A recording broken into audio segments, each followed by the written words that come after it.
because it's always good to also have control over your own content. Like we were talking Here we at go. the Well, Blaze I pressed the live. potentially going on that. I'm like, I if we pressed go the on live. the Blaze, like Hey, they're we're gonna kick live. us off. Oh, we're I think live? we're live. Yeah. Oh. Here we go. We're live. Hey guys, welcome. We're in the new studio. You'll soon see the big the big backdrop, I guess, pretty soon. But just to start off, hey, sonorandefense.com. Go to sonorandefense.com. Use your code IDG to get 10% off of any purchase. And that was kind of weird because I didn't say Happy New Year. I always forget to say Happy New Year when you're talking to somebody new. So, hey, we got Anomaly in the studio, so let's all say Happy New Year together. Happy New Year, guys. Yay! Yay! What's going on, Unless man? you wanted me to say it too, then I botched that. Why don't you tell everybody Happy New Year? Happy New Year. Except for like, I want to like pick a random name and say not Happy New Year. Like all right, hold on. Derek or something. This way, if there's like a Derek watching, he's like, wait, what? We'll do this. We'll switch this. We'll go on air, and then you could put Mike Bell low audio. That's not real. That's not a real thing. Oh. People try to troll us.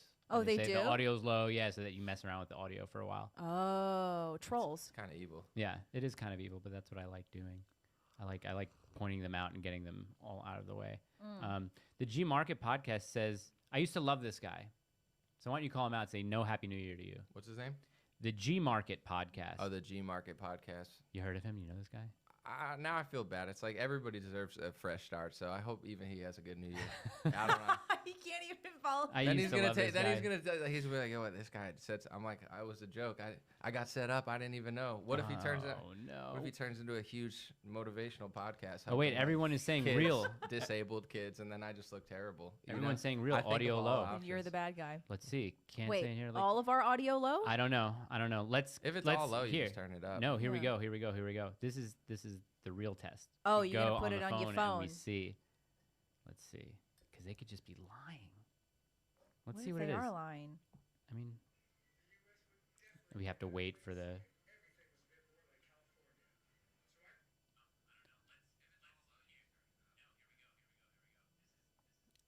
Is it mine? Maybe. No, it's not mine. I mean, I it can hear sounds myself. I don't think it's low. No, you guys are trolling Audio is us. low. I'm watching on my TV. Hold on, you guys keep talking. You're all trolling us. Every last one of you is trolling us. Yeah, that's fine. So we're good. You guys keep Oh, talking. okay. So what are you doing in Nashville?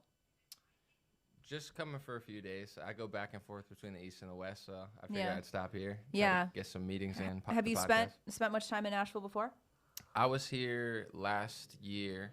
I went to the Daily Wire to do Candace's show. And Oh then yeah, I saw that. Yeah, and then I just spent a few days here. I had a good time, and I had like a lot of friends out here, so Yeah. got to like There's a lot of good people out here. yeah, definitely. And Bryson's here. yeah, Yeah. Struggle Jennings is here too. Who's that? He's a rapper. Okay. Yeah, I had dinner with like his family. He's dope. Oh, that's nice. Yeah, so- Yeah. So when are you gonna leave California? I don't know. We'll see. We'll see how much I have to pay in taxes this year, and I'll weigh some things out. But I like the area I'm at. I just I don't know. Something's got to open up. When I got to LA, I kind of got offered a situation there, and it brought me there. And then I escaped LA. It was like, all right, I got to find a place that's not like LA and California or leave. I found a cool place, so I'm kind of that type of person. I need a sign. You can show me a sign, maybe like with lights or something. I don't know. I need sign. some sort of metaphoric or literal sign. Or a literal Yeah. neon sign. Maybe that'll be both. Like cheap land. Okay. How's the audio now? I'm talking to the chat. I want to find out how the audio is now. Well, he was a little low when I looked at the levels. Everyone's trying to trash Anomaly because he is truthful about Trump. Some people can't handle the truth. They're That's still what Mike mad Bell at him says, about that? I'm I really guess. looking forward to getting into this because Yeah, I don't know. It's funny because I don't even say talk better. about it that much anymore. But if I will, it's like reverse Trump derangement syndrome. Like I'll just say something. I'll be like, he hired a pharmacy lobbyist as the head of HHS, and they like freak out. they go rabid. And my point is this, like, I'm like, if people, and you see it now with the omnibus bill and the Kevin McCarthy's, like, nothing's going in the right direction. But if people on the right spend as much energy, like, holding the line and having a spine as they do making excuses, Right. I feel like something would get done. But I don't know. It's not looking promising. No. Because people they want to spend more time figuring out why it's okay to print trillions of dollars or why it's okay to make bad hires. And I know you seem like a competitive person, like you're into fitness and stuff. when you play sports or anything competitive, you got to challenge yourself and be like, let's not do this again. And when everyone just acts like it's fine, I'm just like, all right, I guess it's not going anywhere. I was talking to Gina yesterday, and I had a comment when we announced that you guys were coming to the studio. And super chats with your questions will get addressed right away, but I wanted to bring this up originally, or just at the start of the show, because the guy was like, see if you can get him to say something negative about DeSantis, or how come he never has to say anything bad about DeSantis other than like free speech policies or something like that. Right. And Gina and I were talking about that. Like, you don't live in Florida. None Right. of DeSantis's policies affect you directly at all, if anything. So it's like, why do they want, why do you have to speak negatively about somebody? Well, I'll say this. First of all, there's like a narrative going around, I think, a lot of like the Trump influencers that basically like if you like they're trying to push Trump so hard, and a lot of people are tired of it. Even like influencers like Matt Walsh, a lot of people are just like, you know, he had a chance, he didn't really do that much. I'm not like, it's debatable. I wouldn't be like, you can't like Trump over DeSantis. It's up to you. Right. But this narrative that like the Trump influencers are like, oh, if they like DeSantis more than Trump, they're being paid by the establishment. It's like, on what planet is Trump this like anti-establishment hero that never did? That's like, what I he said. He endorsed Romney. He endorsed McCarthy. That's what I said He's last night at dinner. Literally. He's not. Yeah. So it's like they're trying to push this narrative that if you even slightly like DeSantis, but I've been clear, I like him because I just think he's done a better job with Big Pharma.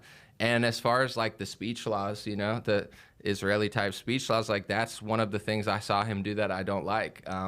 Like everything else, I don't. Can you get more into that? What was some of that policy? He flew to Israel and passed. It was the first Florida bill ever on foreign soil, because usually you pass them in Florida, but he flew to Israel to pass it. But it's a speech bill, and what I don't like about it is like it says like it's a religious protection bill, but it doesn't include like any other religion, and it also provides cover for non-religious, you know, ethnically Jewish people. But it's just like a speech law bill where it lines out like 20 anti-Semitic speech laws, and they're doing it under the guise of like, we want to protect Jewish kids in school from getting bullied or getting hurt.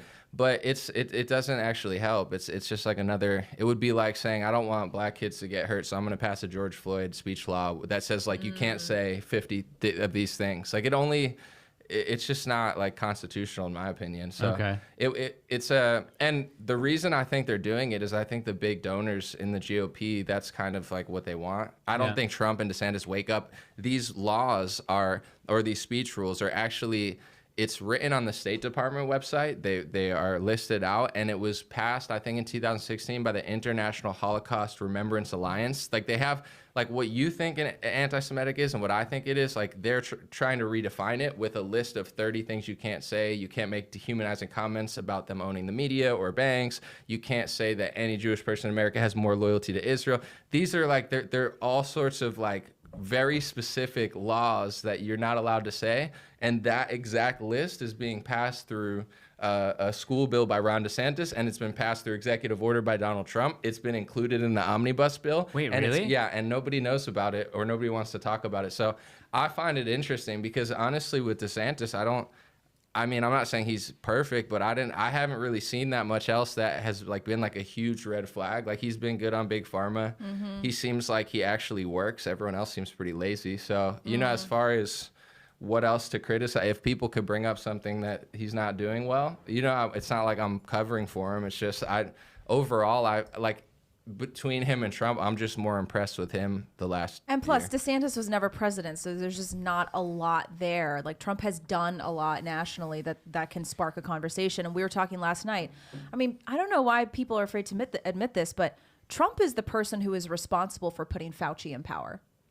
Right, and real quick, I don't want to go on too big, but Trump put a pharmacy lobbyist at the head of HHS. There's transcripts and media things from 2018 where Bill Gates went to him and said, hey, Trump gave me a position. He tried to give me a position in his White House, and I told Trump about a universal flu vaccine idea. A year later, Trump passes a universal flu vaccine executive order, exactly what Bill Gates said. So I'm trying to tell, I have a chat with David Harris later.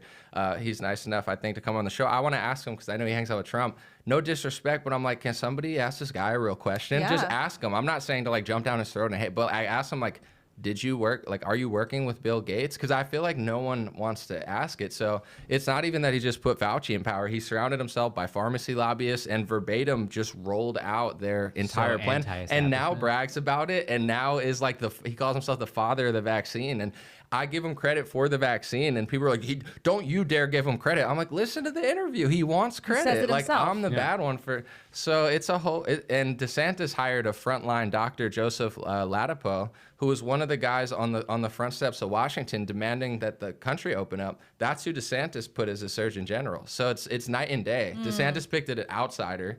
Trump picked a pharmacy swamper, Alex Azar, to run the entire health department. He was a Eli Lilly executive. That's who Trump put at the head of HHS. And he brings on the Johnson & Johnson family on at one of his rallies. And that turned me off so much. Like, you're anti-establishment, and then you bring on, one of the biggest families, heads of pharmaceuticals in the world, tout them out like, hey, these are the guys that created one of the vaccines. And why are we not supposed to say that, though? Like, how is he supposed to get better if no one admits that it is the other happening? side of TDS, isn't it? Yeah, it's like obsession over defending him, but yeah, I don't know. To me, it's not a small thing. I'm like, and it doesn't seem like he's changing. No, this is what Eric Ramsey said. The first thing DeSantis did, or DeSantis, I maybe spelled it wrong, maybe didn't, did as governor was to fly to Israel and pass these anti-Semitism laws you're talking about. I wonder. So, are now people going to have legal resource to, I guess, bring a suit against someone who is saying these things, either in the state of Florida or federally now? I don't know about federally, but there's been cancellations of school speakers because Trump did the same pass, but through executive order for like college campuses. Yeah. And this is like what really annoyed me was as Prager and they're all pushing like this no safe spaces, right? Like we got to have no safe spaces on college campus. Trump's passing these safe space laws and no one wants to talk about it. So, I don't think it's to the point where it's going to be federal yet, but they're pushing further and further. And if you go to the State Department website, they brag. It says anti-Semitic acts are criminal, and then it says where law applies, and they start bragging about like where it's illegal. So they're trying, like they're happy about it. Like, yo, this will be illegal. This is illegal in certain places. Like. Yeah. Like what? Like what are some things you can't say? Well, he just said it. You can't make disparaging remarks or dehumanizing remarks about how Jews own the media or own the banks or run. Not even own, but run. Can you pull it up? Because you could read them if you want. Let me turn, if you Google these, State Department anti-Semitism. Strike for sure. I mean, as long as you what do you want me to type in? You could just Google State Department anti-Semitism. Because as long as you reference it, I talk about it a lot. They don't strike me because I mean it's on the State Department defining website. Anti-Semitism. Right? Yeah. From 2016 though. Yeah, but those are the. Adriana, you can bring up.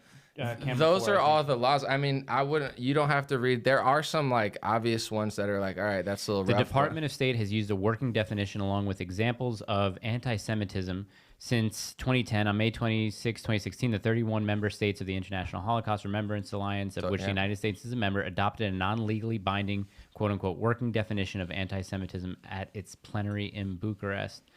So read the one that says like make mendacious or you can't make. Oh yeah, okay. Contemporary examples of anti-Semitism in public life, the media, schools, the workplace, and in the religious sphere could, taking into account the overall context, include, but are not limited to, calling for, aiding, or justify the killing or harming of Jews in the name of a radical ideology or an extremist view of religion. That's the first one, and that one's insane. But it's funny, they start with like the craziest one where you're like, yeah, of course, don't do that. Yeah, but then the rest of them are like... Making mendacious, dehumanizing, demonizing, or stereotypical allegations about Jews as such, or the power of Jews as collective, such as, especially but not exclusively, the myth about a world Jewish conspiracy or of Jews controlling the media, economy, government, or other societal institutions. Does this only apply to like if I go into Congress or if I'm a... Because this seems like it's only federal. It says contemporary examples in public life. What's the dummy's name from Somalia? Ilhan Omar. Yeah. When she said it's all about the Benjamins, they cracked down on her, used those laws, and basically passed like a resolution that like, not to say that. But one of them is like you can't talk about blood libel. You can't say that Jews killed Jesus. You can't say you can't say that you can't call the state of Israel Nazis. You can't criticize Israel more than other democratic nations. Yeah, like you're like basically like they can police how much you're allowed to criticize them. And it's funny because I follow Mark Loebner, who's Jewish, and he always calls them Nazis. And I'm like, that's one of, even though he's Jewish, he's technically, and I don't think he cares. He's funny. But, that's one of the laws that you're not allowed to compare them to the Nazi regime.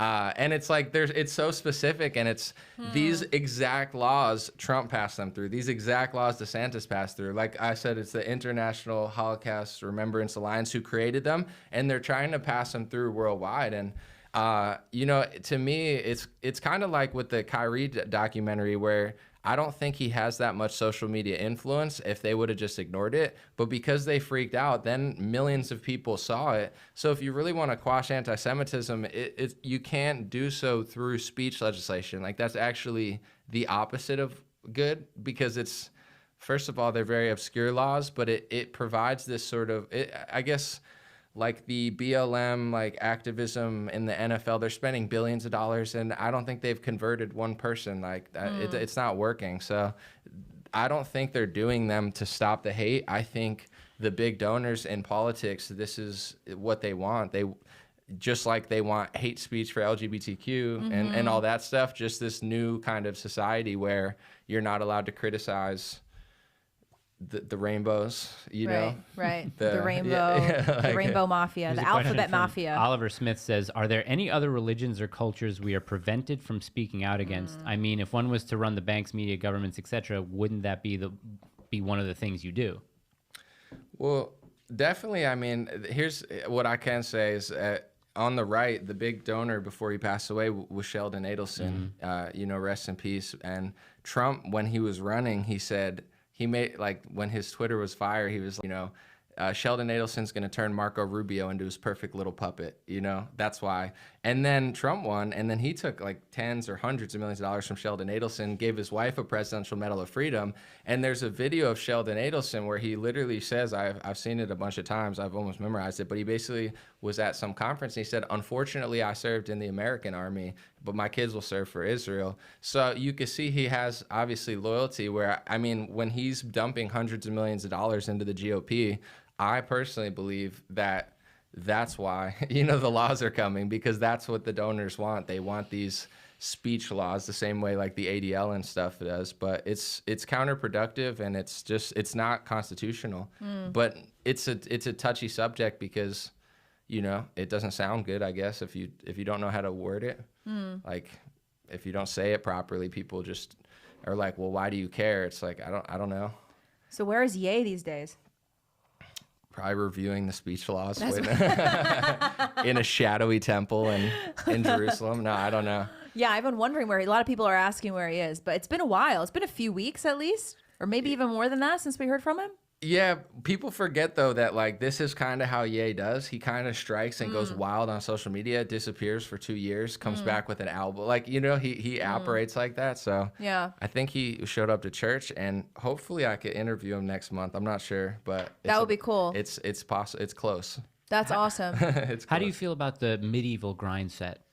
Are you familiar with this? What is that? So the medieval grind set is, it's been talked about a little bit. So basically imagine a blacksmith or a guy living on a farm in the 1600s, and he has to travel, you know, 200 miles to go to a city center or to go to church or something like that. Illiterate. So when illiterate. So when he hears news about something, he pretty much says to himself, oh, that sucks. Okay, you know, I'll pray for that person or whatever.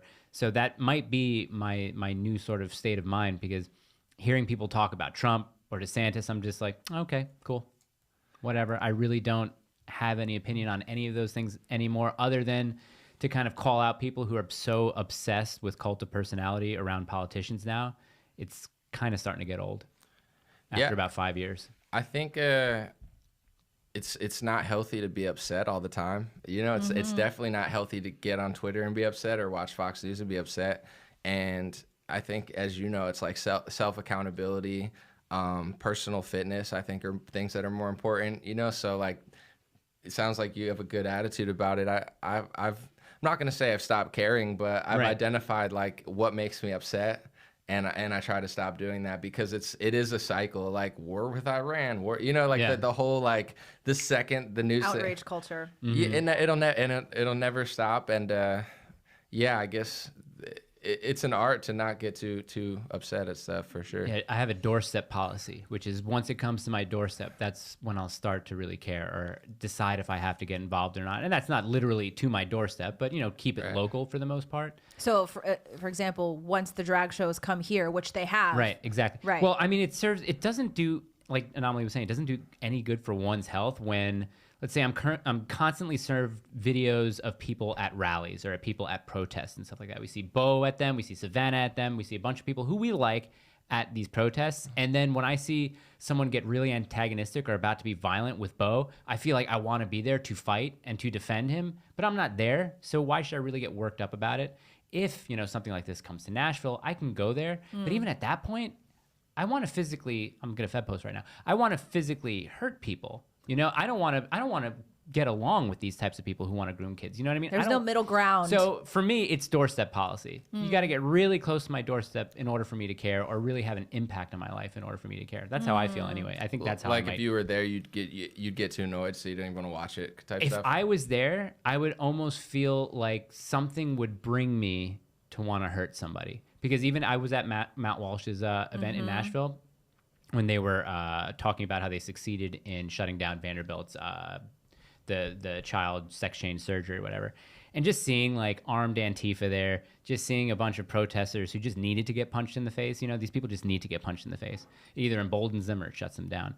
But because I was there in an interviewing capacity, I was just like, okay, I'll just talk to people. But if I wasn't, I just want to hurt people.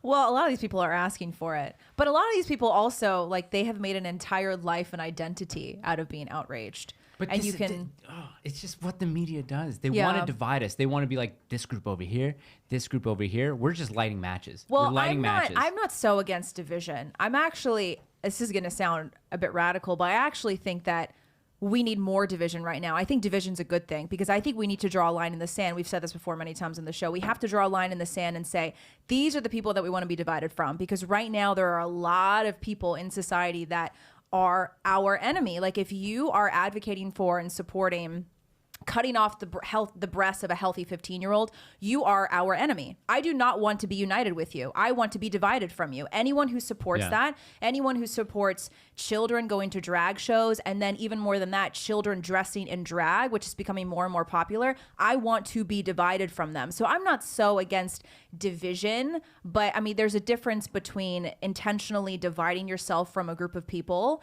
and being outraged. Like those are two different things, I think. Yeah, I guess like why can't things divide more? Where when people on Twitter say like someone will be like, dude, I don't like what you're saying, and I like see that they're in San Francisco, I'm like, I don't care. Stay there, that's fine, but everybody obviously, like, it's a country where people are on top of each other, a lot of different views, but I think that would be great if people realize like we don't agree. I don't even spend that much time arguing with left-wingers. Like, I get it. They live in a whole different reality. Like Rob Reiner's living in this like fantasy land where he's like, like Starsky and Hutch about to like arrest Trump every day. And like, but he's just really just getting fatter and stuff, where it's like, I get it. I'm tired of the whole, like, it's like talking to a wall. So why can't we become like, I'm not mad at Rob, but it's like, can we just admit we're not living in the same reality? Yeah, and then exactly. can we find a way to be like, you try that there and we'll try this here and see what happens, where I don't know if anyone's even really trying to do that, because I think the outrage culture, like the left, they love to dunk on the right. The right likes to dunk on the left. There's value there, and both sides are doing it. But I'm kind of like over it in a way where it's like, let's be honest. Like, you don't like me. You don't like the way I think. I don't like the way you think. And they want us to lose our livelihood. It's not just like they don't like us. They want us to lose our income. They want us to lose our home. They want us to lose everything. Yeah, and they say that too. I don't wish that on any of them. Same. I really don't. I wish, pain. But so we got a super chat here from Incoherent Turd said, just wanted to say I love all three of you. Happy 2023. Also, I was banned on Twitter for making fun of pronouns, F pronouns. Oh. Thanks, Turd. Incoherent Turd? Yes. Maybe Elon will reinstate your account. Here comes a question that I have for you guys. I don't know, Burn One Bob. I don't know if you said that this was a joke or not, so just clarify. Burn One Bob. He thinks Trump deserves to have a second term. I disagree. I mean, The thing is, because I was thinking about this, I just want to say I was thinking about this. I think one of the best things that came out of the Trump presidency was possibly the Supreme Court nominations. I think those may have been the best out of everything. Border wall not finished. Some things, obviously, big pharma, not good. I don't think he necessarily. What didn't he fight hard enough against? I guess the one thing keeping us out of wars. He didn't actually build the wall. Right. He didn't secure the border like he said he would, which to me is one of the most important things and one of the best parts of his 2016 platform, and he didn't even really do it. Yeah, I think he did a good job on foreign policy, but with the omnibus bill, I remember in 2018, he was like, I'll never sign another one of these. And then the next year, he signed it and was like, this is the best bill. It raises the smoking age. He's like, it gives our military funding. And I'm like, he went from being like, I'll never sign it to being like and that's when I saw the salesman. Like, he's a good, like, he's like, oh, my vaccines and my omnibuses. And like, so it's like, do you know that Bill it's Clinton... the best trillions. We spend trillions of dollars and send them. We're doing gender studies in Pakistan, okay? We're going to get to the bottom of that in Pakistan. Do you guys know that Bill Clinton pardoned Patty Hearst? Do you know who Patty Hearst was? I don't. Patty Hearst was the granddaughter of William Randolph Hearst, and she was the person who was used to make Stockholm syndrome a very common term. So she was basically kidnapped by this leftist radical group in Berkeley, and they wanted a ransom from William Randolph Hearst, her great grandfather, basically the guy who I think started the New York Post, all these news outlets and stuff like that. Billionaire. They refused a ransom. So they just basically held on to her. She got Stockholm syndrome, which means she started to sympathize with her captors, like robbed a bunch of banks with them, did all these things. She robbed one bank with two of the members of that group because a bunch of those members died in a shootout in LA, but she wasn't at that shootout. She went back to LA, participated in a bank robbery in which a mother of four was killed. She didn't pull the trigger, but she was arrested, served, I think, like 2 years, was sentenced to 7, and then Bill Clinton pardoned her, gave her full pardon. She, that stuff doesn't matter anymore. I don't think Trump pardoned anyone from January 6th, although I don't think he could have been. I don't know if he could have. He pardoned Jonathan Pollard, who's an Israeli spy, and that like military.com said he was like the most damaging spy of the era, and he pardoned him, and he pardoned Kwame Kilpatrick, I think, like a Democrat guy who's like in jail, some criminal. Like he pardoned like a Democrat criminal as Israeli spy. I think like Lil Wayne and Kodak Black. And people in rap still hate him, but well, here's the thing: did he have time? Did he have enough time to pardon anyone from January 6th because he left office January 20th? Like, could he have? Some people say he could have done a premature one, but one thing that I think is interesting is like Cernovich always says that he raised like $140 million or something, and he keeps asking, he's like, how much of that money has Trump used for anyone, in that thing? Where I don't think he said a thing about it until Ye tweeted that thing, and then Trump came out. And he's like, "Listen, Daddy's gonna bring you home." I was like some sort of thing, and I'm like, dude, it took Ye calling him out for him to even acknowledge it. Well, it's even that. It's like one of the things is like you tout about building the wall, you tout about immigration, you talk about whatever else. What else did Trump talk about? Who knows? I think immigration was his really big campaign promise, but then we get the First Step Act out of that. Like, what are you talking about? Like, and just letting people out of jail for drug? Like, he flipped on H-1B visas too, and this was the first time I ever started to question him. Is Laura Ingraham had him on, and she was drilling him, actually doing a good interview, and saying like, Trump, like you ran on not bringing over foreign labor to replace American workers. It's humiliating. And then Trump was like, listen, they got really smart people. And like Laura's like, no, you're just saying that. That's the talking point. But you said you wouldn't do this. And Trump argued with her. And basically, like, I saw the salesman in Trump. He was trying to sell this idea that work visas were so important and necessary for like these jobs. And if you find old videos of Bernie Sanders from 10 years ago, he was against H-1B visas because of wages. So, back when Bernie wasn't a phony. So it's like Trump went further left than Bernie Sanders on work visas, and only Laura Ingraham had the balls, or not the balls, to, call him out on that. Because you never see, it's either the left wing with Trump derangement syndrome or the right wing just like sniffing his ass. Like you never see a real interview. And Laura gave him a good one, and he wouldn't budge. And I'm like, wow, this dude's not even keeping up that policy. It's why I'm really excited to have who are we getting on? Oh no, Who? what's his name? Who are we doing in April? Who are we having on in April? Who are we having on in April? He just blocked his name out. I Who? love watching his show. We have someone coming on in April. Yeah. Oh my gosh, Jimmy Dore. Jimmy Dore, yeah, that's why I'm really, Yeah. really excited to see Jimmy Dore and talk to him about, because I know he's super critical of people on the left. Right. So I'd like to, and I think, I don't know, he's not going to be praising Trump or really talking pretty positively about Trump, but I'm pretty sure that there are some things that he would appreciate that Trump would have done. Which there are certain things of art, like Saint Wave said, listen, we wouldn't have gotten Roe overturned without the justices we got, so Trump's presidency was a net negative. Yeah, sure, I guess. I don't. I know it's hard to accomplish stuff, but like it's just like this cycle of like when people are like, well, let's just make excuses for it. It's like, what if everybody in the Republican Party was like, don't sign the omnibus bill, as opposed to like hashing ideas of why you need to do that, or like at least, you know, admit like, okay, printing all that money was a bad mistake in 2020 in Operation Warp Speed. It wasn't good. Just be like, they'll be like, well, he didn't mandate it. It's like, but he gave $20 billion to corrupt big pharma, put a pharmacy lobbyist at the head of HHS who declared the emergency. Now they're shielded from liability. Like it's bad, even without the mandates, but people don't want to admit that. So it just reminds me of like, my new thing is kind of like poking at Republicans and being like, you deserve to get scammed. You deserve to lose everything. You don't deserve freedom. And then they freak out, but it's like, why do you think you deserve, like, well, now they're saying that you're a Ron DeSantis plant. It doesn't even make sense. It doesn't even make sense because one, I'm one of the only ones who talks about the speech laws, and also I don't even endorse him or anything. It's just you like, don't live in Florida. No, but what do I have to gain by endorsing him? If you go to like, you know, I have a lot of friends with big Instagram accounts like DC Drano, typical liberal, right? These are bigger. They do live in Florida. Big. No. I'm just saying they're big Republican accounts. When they post about Trump, their entire comment section lights up with DeSantis.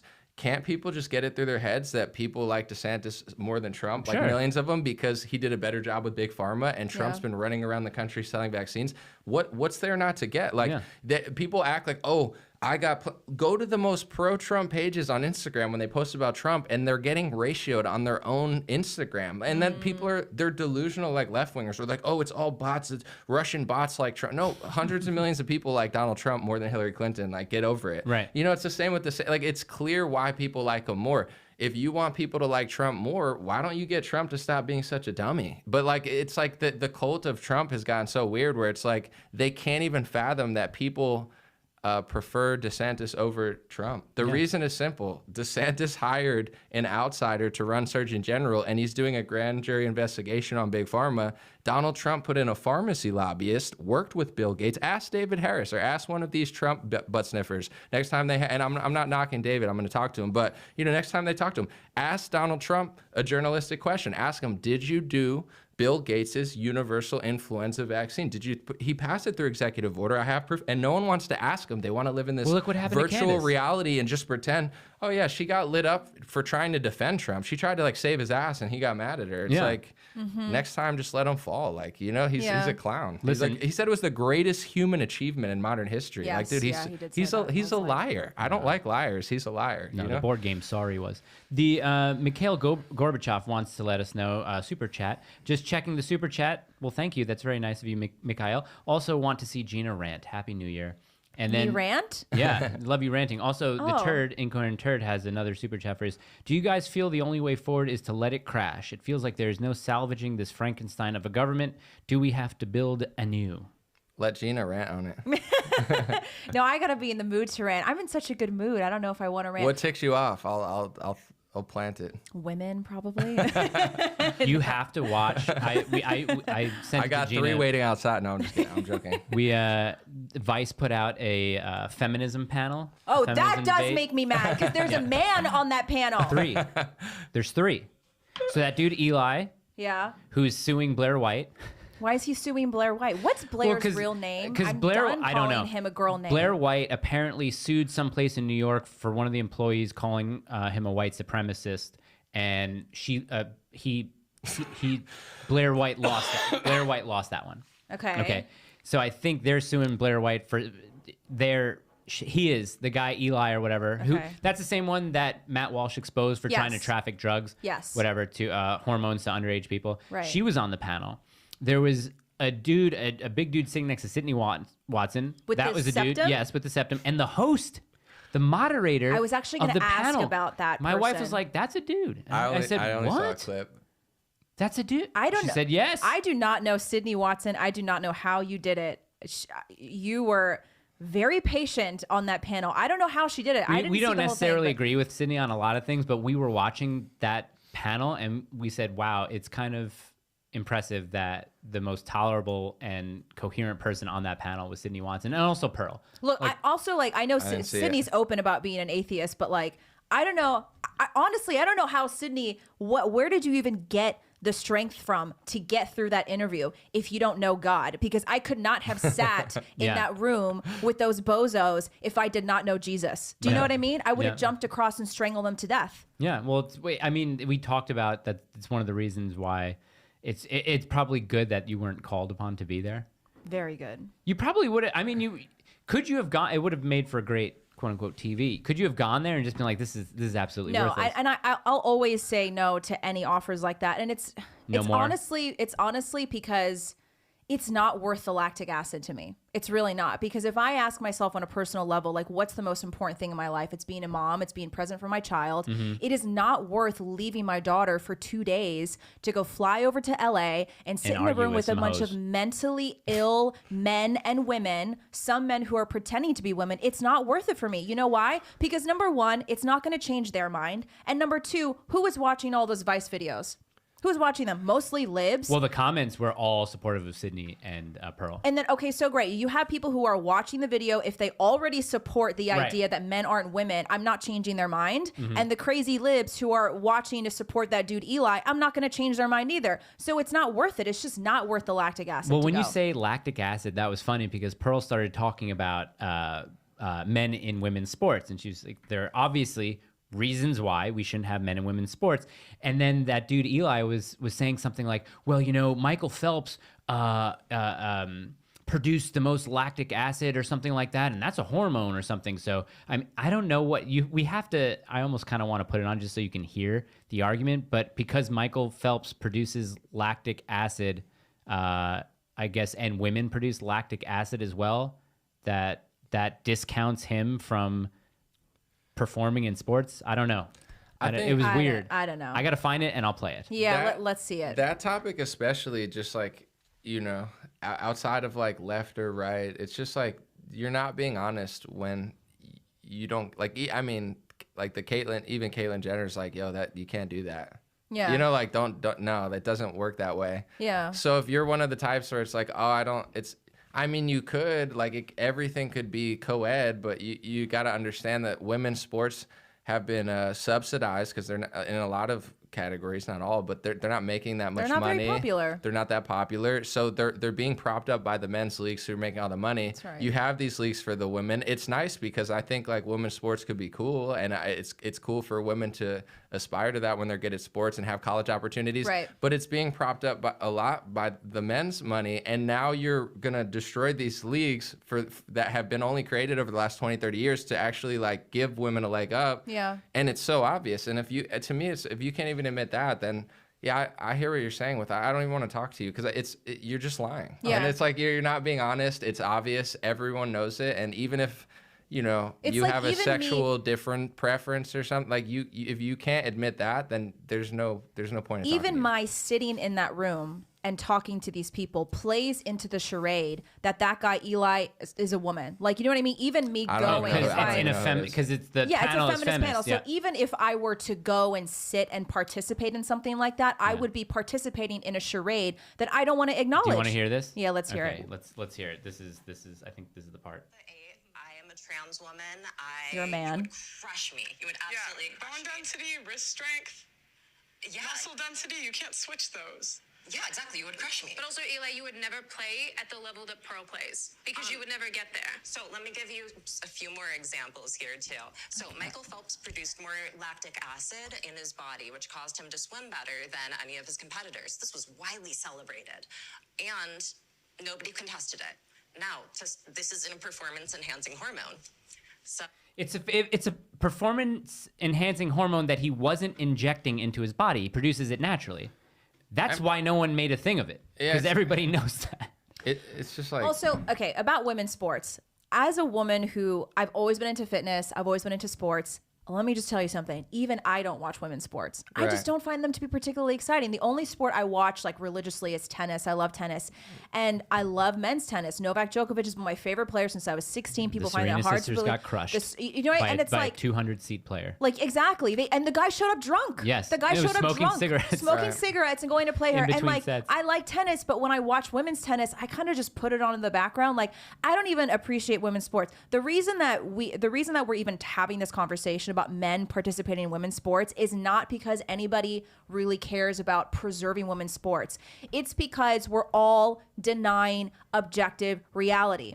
And that's even like, I'm done even pretending like we need to protect women and give them opportunities. No, it's not even about that. It's about participating in objective reality and acknowledging biology. And this is why I think it was Matt Walsh who said this. He was like, this is not about women's sports. I don't care about women's sports. Yeah, nobody cares about women's sports. Nobody cares. Right. Because why all of a sudden now, why is it not okay for a man pretending to be a woman to go play basketball, but it's okay for that dude to go into a bathroom? Like, it's all about objective sports, reality. It's clearly more important because that's at a different level of not exposure, but collegiate sports for women are more important than professional sports for women. In a weird way. Except for like golf and tennis. In maybe. a weird way, do you think it's coming full circle biologically? Because I want to say, like, at the beginning, you know, women's sports, I'm sure women played sports and stuff, but it like wasn't really a thing. And they've been forcing even at the college level to try to give equal scholarships. And, you know, even though they're not generating as much revenue, like we want the women to do this. And now that they're pretty much going to destroy the leagues if they just allow, you know, biologically born men to play, then it's almost going back to how it was where like women's sports aren't going to, it's like women's sports don't really exist. Now they're forcing it. Now they're destroying now it. It's almost like a full circle of like, we'll just go back, you know? The WNBA Like- only exists because of the NBA. The WNBA, Subsidized, right? It's subsidized by the NBA. If it existed on its own, it wouldn't be profitable. It would be pulling in a net negative every year. And it only exists because the NBA is funding it. Nobody goes to their games. Who's the dude who was locked up in Russia? Brittany Griner. Yeah, I'm convinced that's a dude. Name is. On her like return home. Right? Yeah, I think so. I mean, on the return home, nobody showed up. Lol. This is a star basketball player. Apparently, he's a star basketball player. Nobody showed up. I don't even think they let him out of jail. He brought weed to Russia. How stupid can you be to bring marijuana to Russia?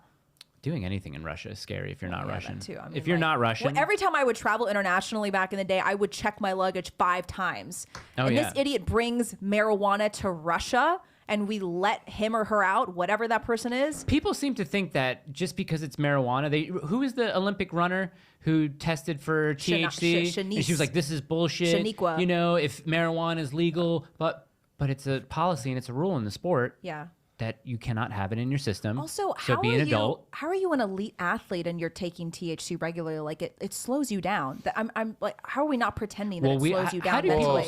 Brittany Griner's like 7 foot tall. Like in a league, you know, like in that league, it's just like whatever. You could puff a little bit, catch it up here. I know it's harder than that, but you know, massive advantage. Yeah.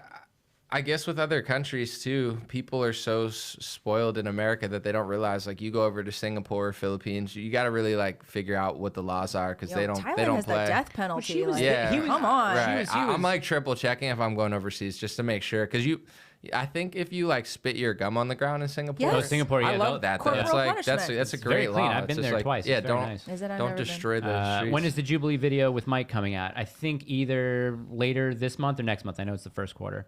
I did a Jubilee video about conservative parents. Yeah, tell Anomaly about that. What is a Jubilee video? Sounds like. Do you know the YouTube Anomaly channel would Jubilee? Be good for Jubilee. Oh yeah, they'd love them. And you're local-ish. It reminds me of like when I was young. Like I used to watch these bears like march, and it was like a Jubilee. Well, Jubilee is a character in X-Men. Okay. No, Jubilee is a video. I'm thinking of like a bear. A Jubilee of bears. Yeah, their channel on YouTube. Of bears. Hey, no, their channel on YouTube. They're very popular, and they do all these like social videos. Okay. And, you know, they have this. They have one series called Middle Ground. Where they'll bring in conservatives and then liberals, and then they'll talk about stuff. Yeah, I mean the videos regularly get like 3-4 million views. They have. Is it 7 million subs? Something like that. So they have a lot of subs on YouTube. It's a big channel. Right. It's huge. I'll go on and act a fool. They'll be over here and be like, I don't even look at liberals. My name's Anomaly.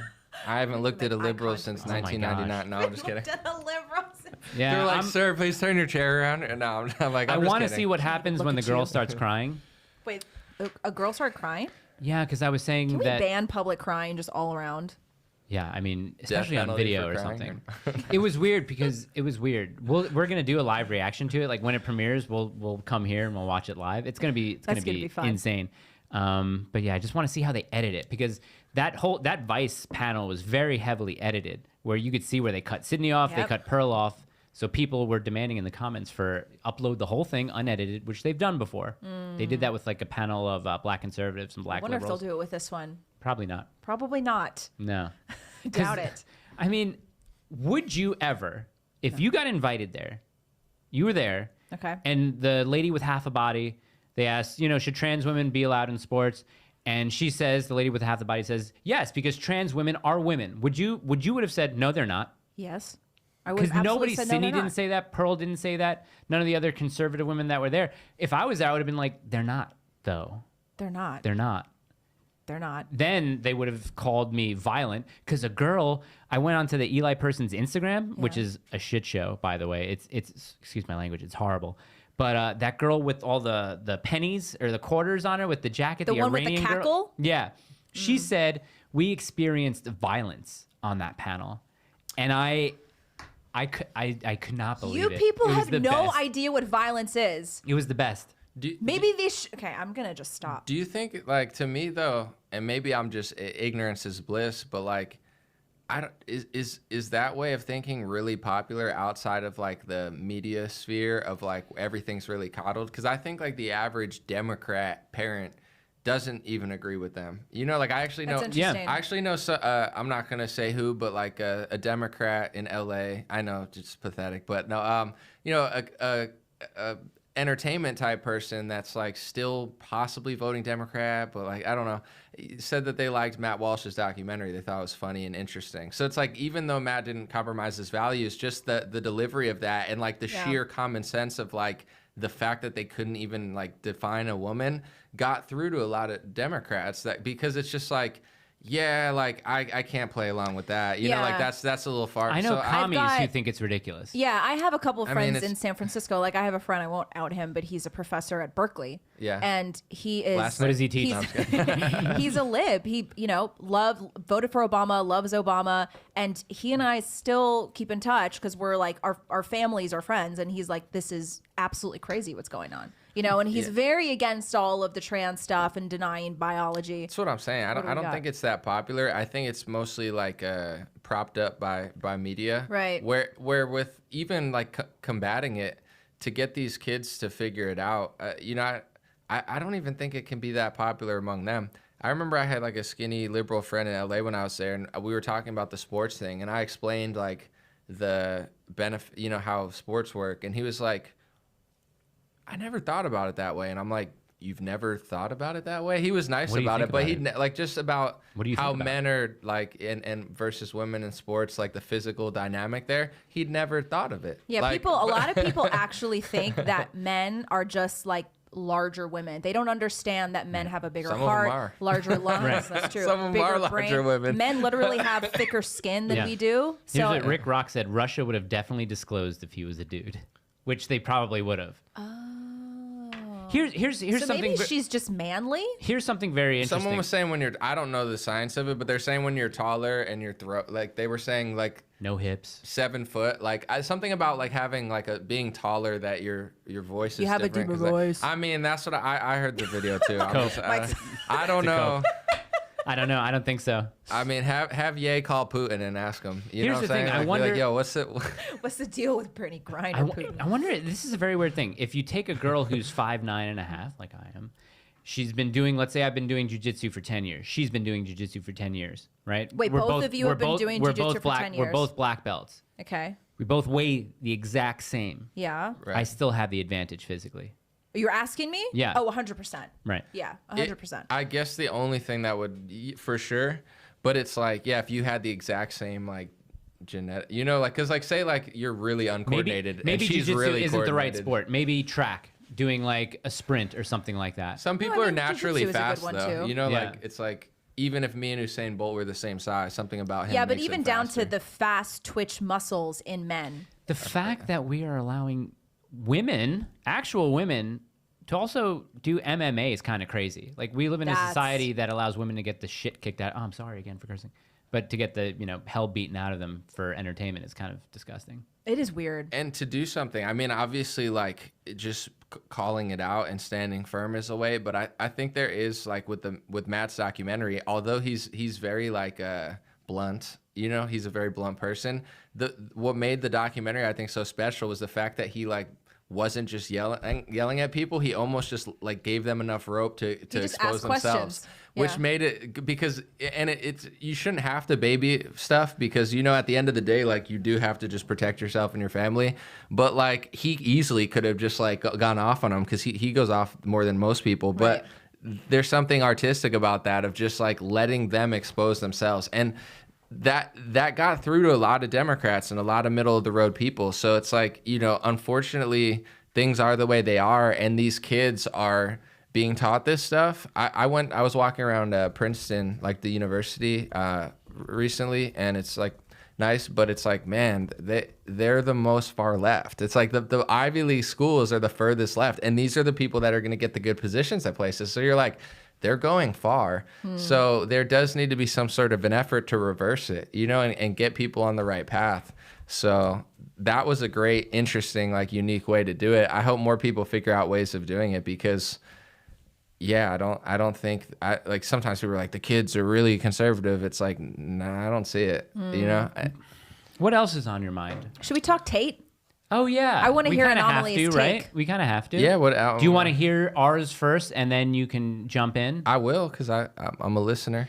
Well, okay. Well, here's the thing. Apparently, we are all human trafficking sympathizers, Gina and myself. Oh, yes. So Andrew Tate. Oh, yeah, you got the retweet. Yeah. Okay. Okay. You psychopath. Go ahead, No, just kidding. Literally, now I'm accused, number one, of being, I find this to be funny, an ardent defender of Andrew Tate. Yeah. Because you got retweeted? Because I got retweeted. Oh, yeah. And look, that's literally the only time I've ever tweeted about this dude ever. And the tweet was neutral. Like, read the tweet. What The did you tweet said, "I find it hilarious that Greta Thunberg." Ew, I'm even saying her name like she wants it. Greta Thunberg I was a little bit surprised by that. took the bait Yeah. with Andrew Tate. That's all you said. That's all I said, That's to all give I him the said. free press, because look, it doesn't matter if you hate Tate or if you love him or if you just Right. don't give a shit about him. What was he doing with Greta? He was dangling a little bit of bait in front of her, because the only person who really has anything to gain from the two of them fighting is him. Greta doesn't have anything to gain from that. He has everything to gain from being exposed to all of her followers. So here he is dangling the bait, and whether it was her or her handlers or her mom or whoever, they took it, they snatched it up, and then it became this huge Twitter fight, and it was hilarious. So I was like, this is really funny to watch. Like, she fell for the bait. Right. And you Yeah. got in trouble for that just because of the retweet? And Well, then it's weird too, because people on the right who follow both of us personally, that I've seen since the beginning, since we started the show, is like, listen, like, Tate's a net negative. He's a pornographer. He's a human trafficker. Like, why would you guys at all support this in any sort of way, in the same breath, while, like, like you said, licking the butt of someone like Donald Trump, if we want to go after people's morality, and their personal life. right? Yeah. In their personal life. Yeah, Exactly. because we have now arrived at this place where so many people are not capable of listening to someone and agreeing with a lot of what they say, Right. yet simultaneously vehemently disagreeing with their personal choices, with maybe some other things they've said. Because we've talked about Tate a couple times in the show. Like, obviously, This is what we bias are- confirmation says. I remember when Mike hated Tate. like, we are not okay with the fact that he ran webcams, if he still does. Yeah. We're not okay with the things that he says about Christianity versus Islam. At first, I thought he was like a net negative, and you were like, I think he might be a net I still negative think- for men, if anyway, for young men, with certain things that he says. No, He's not- I think he's a net positive. Right. Oh, right. That's what I meant. Yeah. Like, he's not telling young men, hey, start webcam businesses and stuff like that, and start, trafficking women for your business. He was never saying anything like Yeah. that. But when he's talking about the natural roles men and women have in society, Right. he has a lot of things that are correct. And we obviously disagree with him on things like polygamy and the way that he says that women they only expect loyalty from lesser men. Like, we're Christians, so we believe in the Christian biblical marriage, which obviously does not make room for polygamy. And so we disagree with him. But are we going to be adults and talk about the fact that regardless of whether you hate him and don't like his style and disagree with a lot of things that he says and has done, overall, a lot of the things that he says about men and women and feminism and COVID and the Matrix are true. Also, his dad was CIA. Yeah. And a good chess player. And a good chess player. Like a grandmaster. Well, here's a super chat for Anomaly, and then you can talk about Tate. This is from Smashing Random Keys. It's pretty impressive that he got 2 coherent sentences together with a name like that. Anomaly is a great researcher, but he won't look into DeSantis at all. Why? Every time there's pushback, he mentions the BDS laws.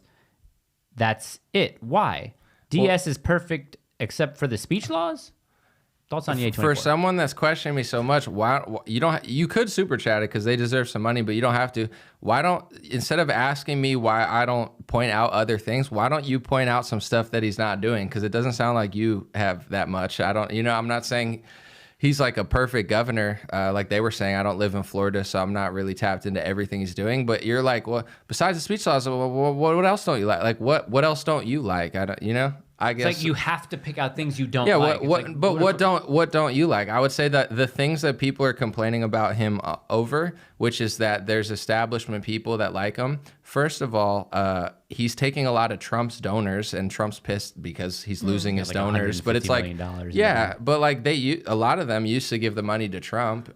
Just like on the establishment level, I don't see it as like Trump the outsider versus DeSantis the shill. I see it as like he stole his donors and Trump's crying. So it's like I put them on the same level of like establishment possibilities. His foreign policy is a question mark. We don't know. Right. So it's like if you have things, if you said I'm a great researcher, I appreciate it. Anytime people bring stuff to my attention, I put it into my arsenal of things, but it doesn't sound like you have much. If you do, that's bring it to the board. Here's the thing: what if we took faces and we took past off of it? Not necessarily the past, but we have Trump over here, we have DeSantis over here, okay? And we tried to look at it with the total objective lens, no faces, none of the sort of media fanfare behind it. But we said, okay, here's Trump, lost the 2020 election. However you want to frame that, if it was stolen, whatever. But he's not in office right now. He's running again, 78 years old. DeSantis, governor of Florida, who has objectively done pretty well with COVID policy, with vaccine, all that sort of stuff. And he's 45 or 46 or whatever. Just on that sort of surface level, which would you rather be more energized for? The old 78-year-old dude, 78's old, MAGA, who's coming back with a vengeance because he wants it again, or a decent governor who's younger and has a lot of support on his own? Do you see that as like just dividing that party even further, or you like maybe give the young guy a shot? I mean, people could feel how they want, but if they have some stuff about them that they want me to know, just bring it up. I don't care enough about I think Thomas Massey seems like he has ethics. Everyone else seems like they're playing like high school prom, trying to get money and attention. I like Thomas Massey. So it's like I don't care enough about politicians to like, as far as like I'm not gonna be like don't criticize, like bring the information to the table. I don't understand what the point they're getting to. Can I talk about Tate or? Yeah, go ahead. Yeah, so someone says don't listen to content creators about what they have to say about Tate because they literally don't have the time to watch his content. They're busy shilling their own. Okay, that's from Democrat Poop City. But anyway, go ahead about Tate. Democrat Poop City. I feel like people that like really hate him are funny to me because I said something. I was like, I don't care if you like him or not. Like you don't have to like him, but I was like, if you think hating on him is gonna make you more interesting, it's not. I saw that tweet. Where it's like it's funny because he is like I saw a David Raboy or something. No disrespect to that guy. I don't even know. He hates Tate. But he's like he's not interesting. I'm like, bro, 10 minutes of Tate is more interesting than anything you've said in your life. So let's not like you could call him all everything bad in the sun, but to say he's not like interesting and you're interesting. Yeah, bro, whatever. Like no one believes that. So it's like it's a joke. He is like I've listened to like hours of podcasts of Tate. He's interesting. He's funny. Charismatic. He's funny. Right. He makes a lot of good points. I feel with you where it's like I think what the webcam stuff is lame and immoral. I think he's a little too proud of it. Like it's a little scammy. I don't agree with it. But as far as that, and also with the religion, like, you know, he says he's Muslim sometimes he says he's Christian. He kind of like plays the field. He even said, I'll be whatever I have to be in the country I'm in. That's kind of like this game he's playing, but he is a fascinating character on earth where it's like, I got 10 passports. I'm going balls to the wall. Catch me if you can. It's interesting. He's like a way more interesting version of what's the Dan Bilzerian guy? Like that's like 20 times smarter. Like Dan's, no, I'm not saying Dan's dumb, but like Andrew's got a lot more thoughts in him. Dan's super cringe though. It's just the one thing that he did in Vegas I'd never take that guy serious. Andrew's blown up for a reason, but it's like I think he's interesting, and you know, it is. And here's the funniest thing about the whole Tate thing is that this is what everyone is doing on Twitter right now, whether you hate him and hate the people who don't hate him. This is exactly what Tate wants. This is exactly what his plan was to become the most talked about man on the internet. And he won, regardless of whether he's in jail for 30 days, whatever the charges are, like whether or not you hate him, whether or not you like his content, agree with him, wherever. He has been very successful in the last few weeks. He dangled the bait in front of Greta. He got to be the #1 trending topic for days on Twitter. Everyone's talking about him, whether or not you hate him. Right. Everyone's talking about him, and he succeeded. And some people they don't understand that he had a very specific plan, and he executed it, and it worked. And I think too, as far as I'll say like cultural impact, on one hand, point out his flaws. Let's see what happens with this stuff. He was living life in the fast lane, doing a lot of stuff where it's like, you know, he's playing a bold game. As far as was he trafficking women and doing that, we'll see. I don't think it's to jump down his throat with no evidence or anything like everyone else. Everyone's entitled to their opinion, but I do find that like, you know, he became a star, and also, although it's not the message I would send, I would say he's the pendulum swinging back on the kids being told to be pathetic and weak. And he's saying, I think it's good advice to say, like, you know, like, stop being so pathetic. Like, if you want women to like you and be a good man, like, become something. So he has inspired a lot of kids to work out and stuff. It's not the perfect message, and it's not the most Christian message, but it's definitely better than what they're telling. And he is the pendulum swinging back sort of person. But I think two people, not to bring up Matt Walsh again, but like for someone that's not, no offense, like that cool, like he's not like, you know, but he did something that was like culturally impactful with that documentary, and Tate has been massively culturally impactful. And there's not a lot of people in conservative culture that can do that can actually make an impact outside of a TPUSA event where anybody actually cares about it. No offense to them. It's just like, oh, Ted Cruz on stage. No one cares. Like Andrew Tate made a massive, huge impact in the direction, although it's not perfect. Why not try to, if you really think he did this stuff, you could say it, show proof, whatever, we'll see. But as far as like some of the people that have been hating him for months, even before these reports are out, and just like, oh, I don't like him because he said this, or the woman thing, it's like, you have the entitled, but I do think a lot of people are like, they're not stars, and they just get mad when someone is a star. Like, I thought Milo was a star when he came up. I'm not saying he's perfect or he's like a great person, but it's like, you know, you see the talent there. You see the fact that they were able to do certain things. I just call it like I see it with him. It's like a lot of people I feel like aren't criticizing from a place of like morality. It's more just like, I don't know, they think it's going to make them seem more interesting. There is something like, and you know, again, it's hard to even admit this for if you don't really like the guy that much, but he does have an it factor that really attracts a lot of people. I mean, I looked on Google Trends because I used to use Google Trends a lot when I was an editor, and just in the last 3 days, the searches for his name they've risen like over 110%.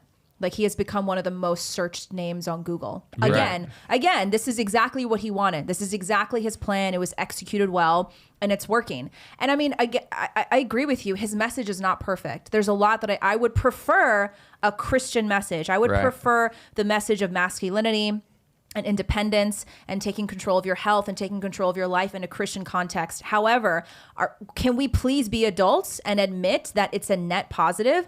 I mean, I've seen a lot of stories. I know a couple guys personally who have been very inspired by the guy. I mean, he was just telling a story about how some young guy emailed him and said, I'm going to commit suicide. I don't want to live. I want to die. And Tate said to him, just do me one favor, my guy, get a 6-pack. He was like, just get a 6-pack and then come talk to me about killing yourself. You get a 6-pack, and if you want to kill yourself, kill yourself. And the guy didn't even get to getting a 6-pack. Like halfway there, he emails Tate. He's like, bro, man, I feel better than ever. I got my life back because he got off of his ass. He went to the gym, started eating well, taking care of his life. And I'm sorry, we are now in a position where men are disregarded, they're tossed to the side, and they're encouraged to be very feminine. And we need, if we want to move society forward, we need strong men. We need men who are healthy, who are confident. And right now, women are dominating society by every single measurable metric, down to homelessness rates, drug addiction, suicide, bankruptcy rates, health, life expectancy. Right. Men are tossed to the side in very serious ways. And as a mom, like, I think if I had a son, I would be really nervous about his future. You know, I'm nervous enough for my daughter's future because as a mom, you just worry. But men, the world does not treat men well right now. Right. And yes, Tate's message is not perfect. He is not Christian. I'm not on board with a lot of the stuff that he's done in his personal life. But if his message is helping a lot of men reclaim themselves, reclaim their confidence, and participate in society in a way that's going to move our society forward, it is a net positive. And I know someone at my apartment complex that works out a lot. He's always listening to Tate, and he's working out every day, and he's getting hyped, and it's making him definitely more confident. I think America, like, men have gotten lazy and pathetic, and even in the conservative movement, like, people are like, hoorah, I'm patriot, but it's like they're lazy and they cry and they don't want to challenge themselves. I'm an athlete. I'm a competitor. I like the message of, like, listen, like, people don't just have to like you for no reason. And yes, this world is hard and this world is cold. So you want to be great at something. You know what I'm saying? Be a great father. And he doesn't, like you said, preach it the same way, but he's telling people to be great and giving them a spark. And that's the type of person I am. So when I know a lot of people that hear it, and there's a crossover of, like, someone tweeted, they're like, have you ever met somebody at the gym who doesn't like Andrew Tate? And it went viral because it's true. It's like most people who work out and take care of themselves. Yeah, it's not the perfect message, but they get it, where it's like, yeah, go do something. Because you know people don't understand that simply getting fit will change everything in your life. They don't get it. And to me, it's like, there's people that will say they like Trump and not Tate, and that's fine. You don't have to like him, but, like, Trump's out there hawking McDonald's, Chick-fil-A, vaccines. Drinks like Diet Coke, like 10 times a day. Yeah, he's not healthy. There's no push to get like, Tate was right on the COVID stuff. Tate's right on, like, the food industry. There's a lot of deeper stuff than left and right that he's tapping into. And with the women stuff and even, like, demographics, he gets it. And he says these blunt things, sometimes to be funny, sometimes to be a little edgy, but he's pushing the Overton window back towards, like, sanity from, like, insanity in an aggressive way. And I think him and Ye are similar in that way, where it's like, yo, can you believe he said it that way? And it's like, I wouldn't say it that way, but I'd be lying if I didn't say I don't get what he's saying. Yeah. And also the fact that, like, sometimes when you shake it up, you get good results. Like, oh, Jared Kushner now doesn't want to work with Trump because of that.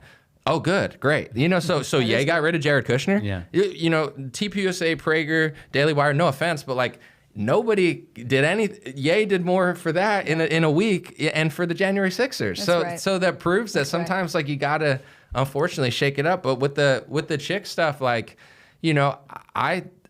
I'm a Christian, but also, like, more than one woman's a problem. Sometimes the wrong woman's a problem. So, like, just to hang out with that many women is not, a sustainable.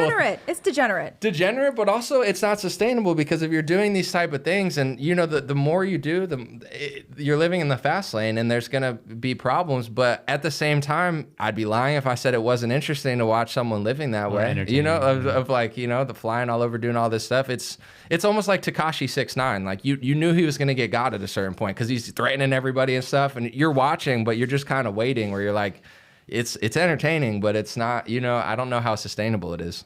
Our buddy No Contest has a question for you, Anomaly. Does Anomaly have a good take on our friend Fick? Who's thick? Fick. Who's Fick? Fick Nuentes. Anomaly's new to this name. We have cover-ups for everything. So the Crenshaw is a cover-up for the. Well, that ship has long sailed, because we said the V word like 20 times. Okay. I got you. That's fine though. I for years I thought, since 2019, he was pointing out the speech laws early, and he was pointing out the fact that just a few topics that a lot of people in conservative ink didn't want to talk about. And, you know, I kind of like you got in trouble for your Andrew Tate retweet. Nick retweeted me years ago. And basically I was getting messages that I was like getting blacklisted because he retweeted me, and I'd never even spoken to him. So I'm like, damn, the right's this pathetic. We get a lot of hate. Pathetic. We get a lot of hate for our friends. They're so lame. That's why the right deserves to lose. You guys are all so gay. Oh, somebody retweeted it.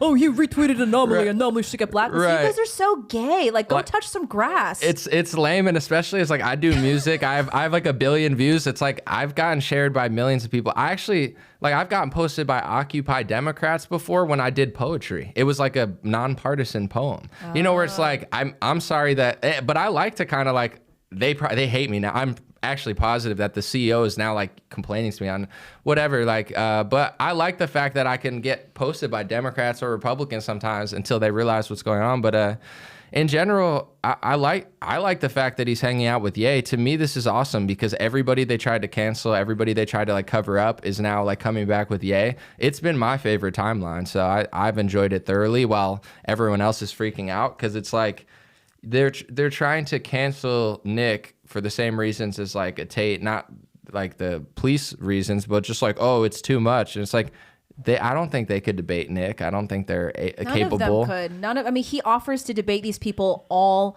the time. We've talked about this tweet many times. Right. Back when he was on Twitter, Dave Rubin was saying that Nick is a closeted homosexual. And Nick tweeted back to him, he said, debate me. Dude, like, fine, if you think, whatever, let's get past all of the stupid, like, closeted homosexual comments and debate me. And he never responded. He blocked him. Dave Rubin would get lit up by Nick. I mean, Dave Rubin's an Rubin would get lit up by my dog. Okay.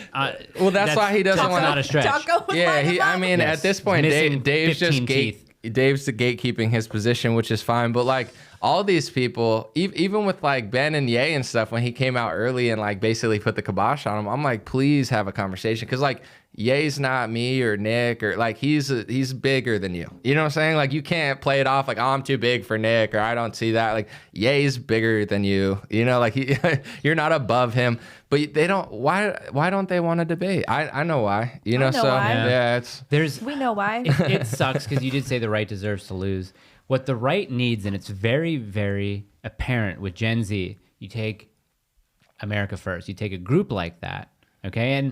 And obviously there are some aspects of AF which are kind of like, oh, you know, guys, like grow up a little bit. They need to work out, do some push-ups. Yeah, that I think, and I'm not, you know, they need a Gina. They need to do a Gina webcam session. Right, like saying like, you know, like all pay of them her are for some like consultation. That's just a dumb throwaway kind of Get jacked. No, they're I think they're a bunch of younger guys who really do need like almost like Tate energy level masculine guys that could you know work them the hell out so they can. Or Kai could just work them out. Right, exactly. But not even that. But I think those guys need. I'm creating my own big tent, but it's the not gay tent. Like a bunch of America First, a bunch of people like you, a bunch of people like me, a bunch of people like Gina really need to all get together and say, what do we all have in common? We're Christians, mostly Catholics and Orthodox, hopefully. But what do we also have in common? We love this country, okay? What are tenets that we will not fold to at all? Child grooming, gay marriage, which is not a thing. Gay marriage, infringements on the Second Amendment. I don't even want to say infringements on free speech, because personally I think free speech is gay. I really do think that it's gay. I'm sorry, but we're people not who are free complaining speech about absolutists. like my free speech, I'm tired of it. But there are certain things, if you are on the right or if you're more importantly conservative, that you have to agree on. That group needs to get together. They need to coalesce, and they really need to figure out what the hell is going on and what the hell they need to do in order to get their message not more mainstream, but more cohesive. And I just don't like a lot of the infighting that's happening between like a lot of groups of pretty influential people where it could be going better, but it's not.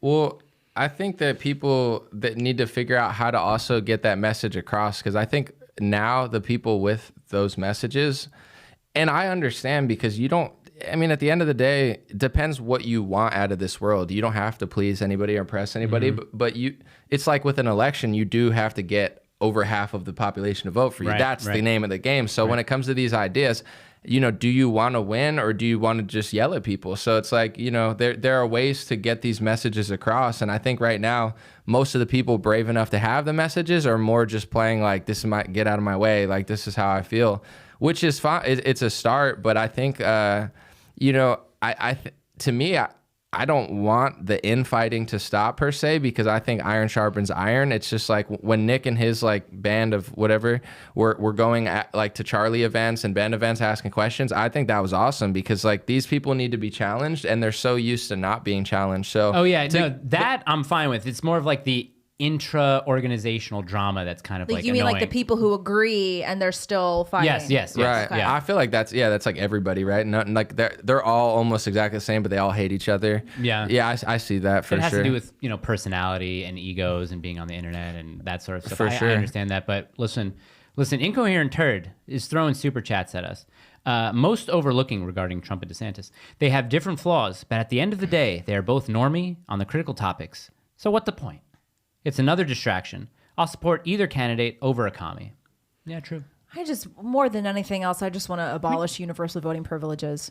That's the first thing we need to do to fix society. Take away most people's privilege to vote, because all you morons out there keep voting in more morons. You can't even pass a basic civics test. You can't even tell me what the 3 branches of government are. You don't deserve to vote. What do you think it should be, like landowner or what? Do you at the very minimum you got to pass a civics test and you have to be a taxpayer at the very minimum. Yeah, very and minimum. I think there should be some more criteria, but I mean, it's not up to me to decide. I want some smart moral people to decide what the criteria bare minimum, are there. A civics test. At the bare, yeah, civics test, taxpayer, and I even think landowner. I think those are 3 good places to start. Landowner would be a little tough, only because I still rent, and I don't think necessarily renting is. No, I'm fine with you well, voting. Michael, Yeah, You can't change the law just because you don't own land. Go buy some land.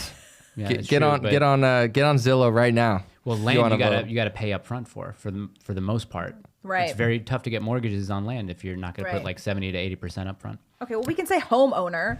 Well, You're not late on rent, basically. Let's say you don't take from the government for the most part. You are. Yeah, you definitely can't be receiving welfare from the government Right. and friggin' vote. No, Yeah. no. Yeah, because it's a conflict of interest. I'm telling you, society would drastically improve if we eliminated universal voting privilege. We have been brainwashed into thinking that everyone deserves the quote right to vote. Oh, you're just over 18 and not a felon? Here, yes, you can shape the future of our country. Are we joking?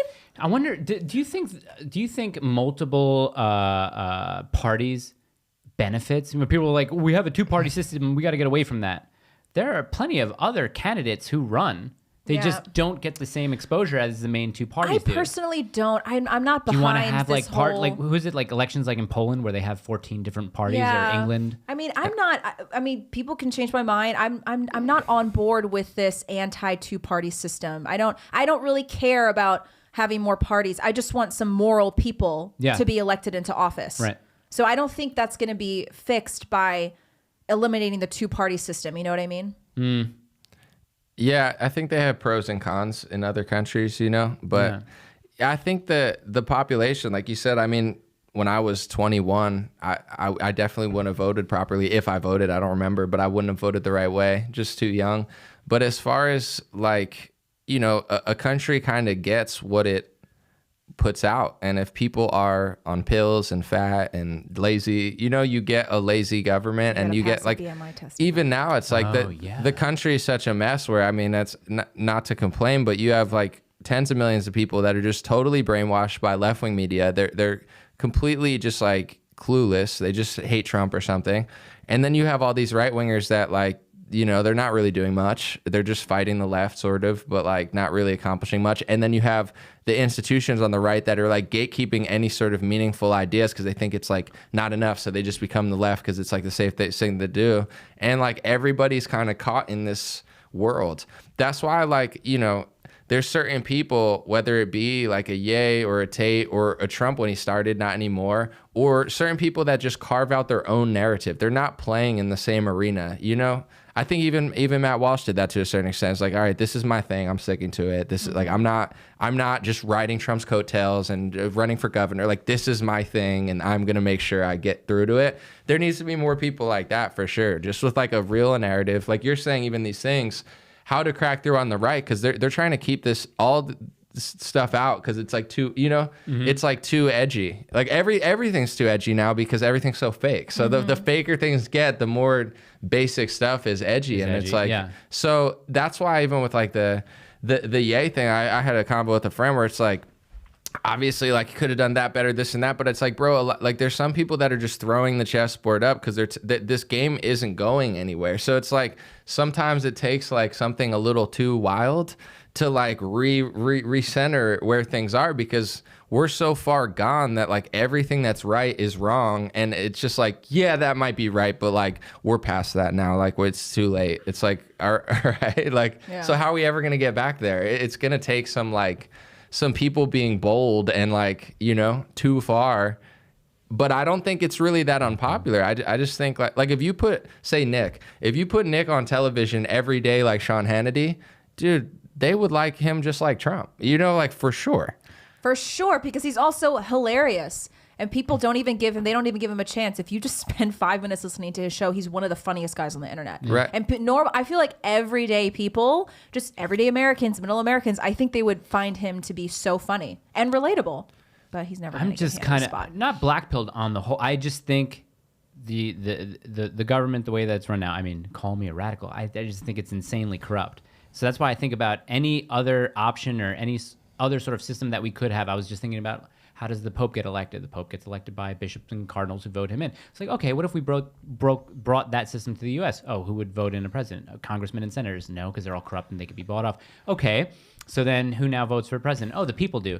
Okay, but that seems corrupt because, you know, it's not that the Electoral College is corrupt or anything like that, but it's not a popular vote. It's an Electoral College. That could also be corrupted in a way because you have the voters of the Electoral College can be sort of not bought off, but they have to go to Congress and put their vote forward, so they can be swayed as well. So there really isn't any good or fair way. The only way is a theocratic dictatorship who takes over by force. Or a sort of Knights of the Round Table, sort of like let's bring all of the Christian denominations in together, make the list of what can be allowed and what cannot be allowed, and then you sort of get rid of everyone who people could be corrupted too. Like, say, like influencers, like a lot of people came in being like, yo, we don't like Marco Rubio and we don't like Paul Ryan, and like now they're the new Paul Ryan and they're the new Mitt Romney. You know, they're just like the cooler version that's like, yeah, I'm down, McCarthy sucks, but they're the new one. So it's like, you know, that's why I really think self-accountability is the answer, because, you know, if you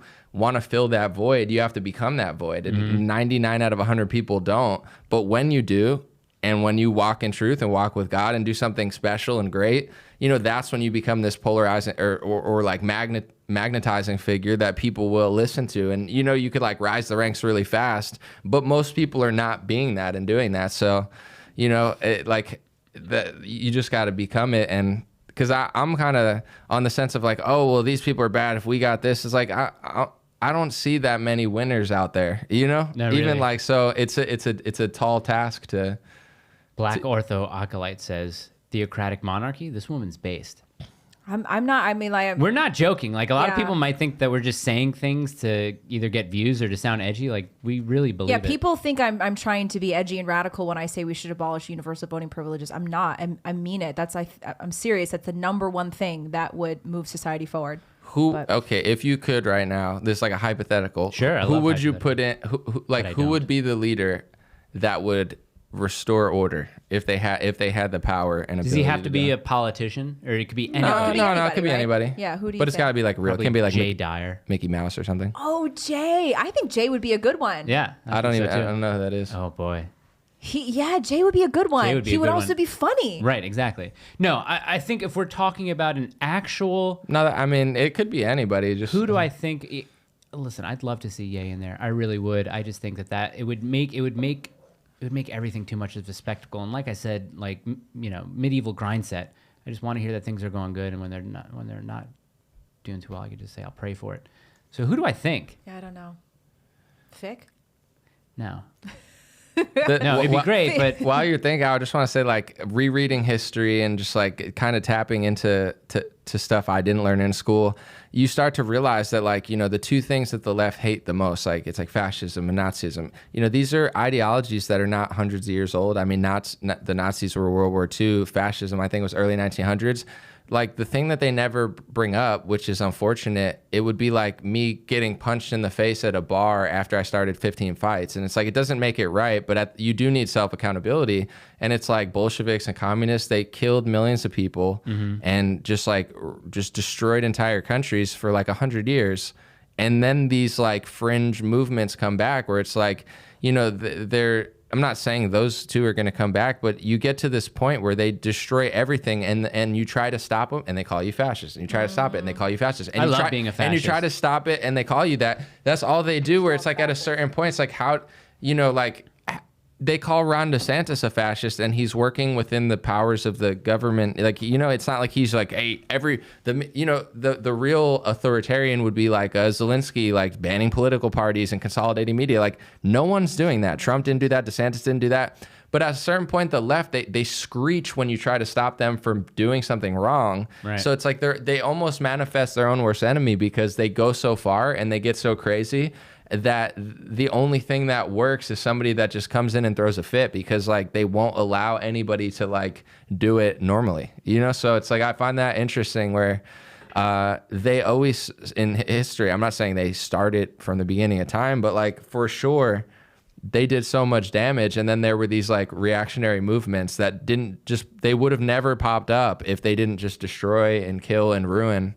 So it's like, but they can't stop doing that. So, you know, at a certain point, like, yeah, I don't know what the solution is, but it's not going to come from the Republican Party, that's for sure. No. Or at least like this current one. Someone's going to have to be bold. Really trying to think, and I can't think of Are anybody. we all just really black-pilled?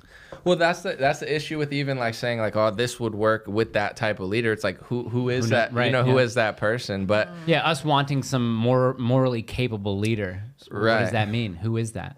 What does that look like? Jay Dyer. Where Jay you at? Dyer. Yeah, Jay Dyer. do you know him personally, or Yeah. I don't? Okay. Yeah. Yeah, He we know does Jay. a really good Nick Cage impression. Yeah, well, Jay Dyer does really good impressions all around. Jay Dyer is a YouTuber. I'd call him a theologian. Dude Yes, is whip he snap is. smart, high IQ, I think he has a little a bit photographic autist. memory. Really good photographic memory. He was on our panel. He's an Orthodox apologist. Just really, really intelligent guy. He's got a beautiful wife Yes. and intelligent. Though I don't know. He probably wouldn't even want a political position, though. I don't even think Jay would want something like that. Too bad. Well, you see, If you're the right guy, you it's got just no like, choice. If people like Bishop Fulton Sheen would still be around, people who you admire like Father Josiah, if these guys were capable of leading the country, if they even want that position, like something like that, some of our spiritual leaders probably could be in that office. But I don't know if they would want that. Arguably, they're doing something even more important. That's because what I'm saying. This is what we always say on the show. We say, because all the people on the right, content creators, the thing they talk about most is politics. But you always say this too. What's more important than politics? It's culture. Right. But even above that, what's more important than culture? It's the spiritual sickness of the United States. Right. So it really is religion, culture, and then politics in Right. that order. So guys like Father Josiah, he's in the right place. Right. Right? My friend Mike Schmidt, my Father friend Mike who's a Schmidt. pastor used to always say that, like, you know, leaders in society are either always come through government or through the church. It's just the church has been so weak in America. You really haven't had like a Christian leader in a long time that like made a real cultural impact. Because America is too Protestant. Well, the last Catholic president you had, who was John F. Kennedy, and the guy doesn't embody a Catholic in any sort but of even way. Like, that's still through government. Like, who's the last pastor that really was like a leader? Like, you know, Yeah. That's Martin true. Luther in King in Jr. or America? something, and he wasn't even. You know, Martin Luther Yeah. King Jr. was a pastor. Maybe like Billy Graham, but I don't. You know, Yeah, was he he wasn't really even a that leader. impactful? Yeah. Like Martin Luther. You know, like however hundreds of years. You know, like someone like that made like a big. Because throughout history, it was people like Martin Luther that were like changed society. But you haven't had like a pastor. were there or any like American cardinals or bishops or pastors who had I had can't really think big governmental influence? I mean, I Billy don't know. Graham was caught on the Nixon tapes and stuff. You know, he was Yeah, like in yeah. and out of the White House and stuff. But yeah, that's an interesting one. If you, I don't want to get you in trouble, but you Google what Billy Graham said to Richard Nixon and got really? caught saying, yeah. Let's just say it was a considered hate speech. I mean, he was complaining about Did he drop a hard R? No. No, that was Lyndon Johnson. Yeah, I would he say loved doing that. I would say what he said would violate the speech laws on the State Department website. Oh, really? Oh, interesting. He said that to Richard Nixon, was saying like, "Yo, they're taking over like stuff, and it's like really immoral." And like Richard Nixon was like, "Yeah, I know." You dropped a hard J. I swear, I read that. I was like, "What?" Because like the whole Nixon tapes, I wasn't even alive for his presidency, but I know he was so popular that he won every state. Like, I can't even imagine that. How old are you, Anomaly? 33. Yeah. You got a lady? I was seeing someone last year, but it's not Do you want a wife and children? for sure. Yeah. Someone was trying to get us Let's to set him start an I'm Doing Great Discord, like dating Oh, Discord. I don't want to meet my wife in a Discord. Come on, I want to. I have Is that where you guys? Oh, you want to met come to on the a gala? Discord chat? Oh yeah, you want to come to the well, gala? That's Gina's I mean, husband. No, that's what he's pointing to. That's what I'm saying. right, okay. You guys didn't mean a Discord chat, did you? Yeah. No, we met at jiu-jitsu. Okay. See, that's way Yeah. cooler than a Discord That's chat. a way nice cooler. meet cute, isn't it? It is, yeah. It was a nice meet cute. But But, we've got some eligible I'm- bachelorettes for Yeah, Anomaly. I'm just I'm not hurting for women or anything. I was seeing someone, it just didn't work out. You're born in '89. Yeah, I'm picky, selective, and I've worked hard, so I want to win. Do you have a racial preference? Like Oh yeah, no, I'm just kidding. None of these. No, I mean, beauty is beauty, so I would have to see, but yeah. Lie. Beauty is not beauty. No, I mean, She's single? Okay. It's my. Do you like Asians?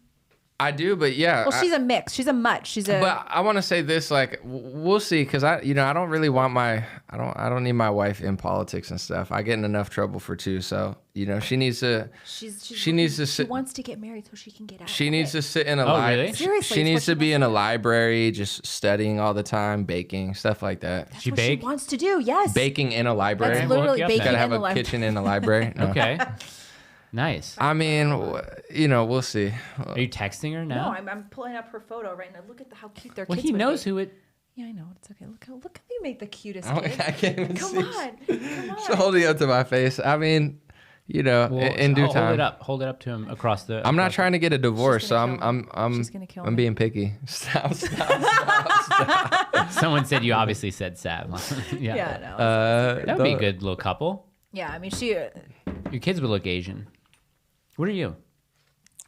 I'm Italian, Mm. Polish, Oh.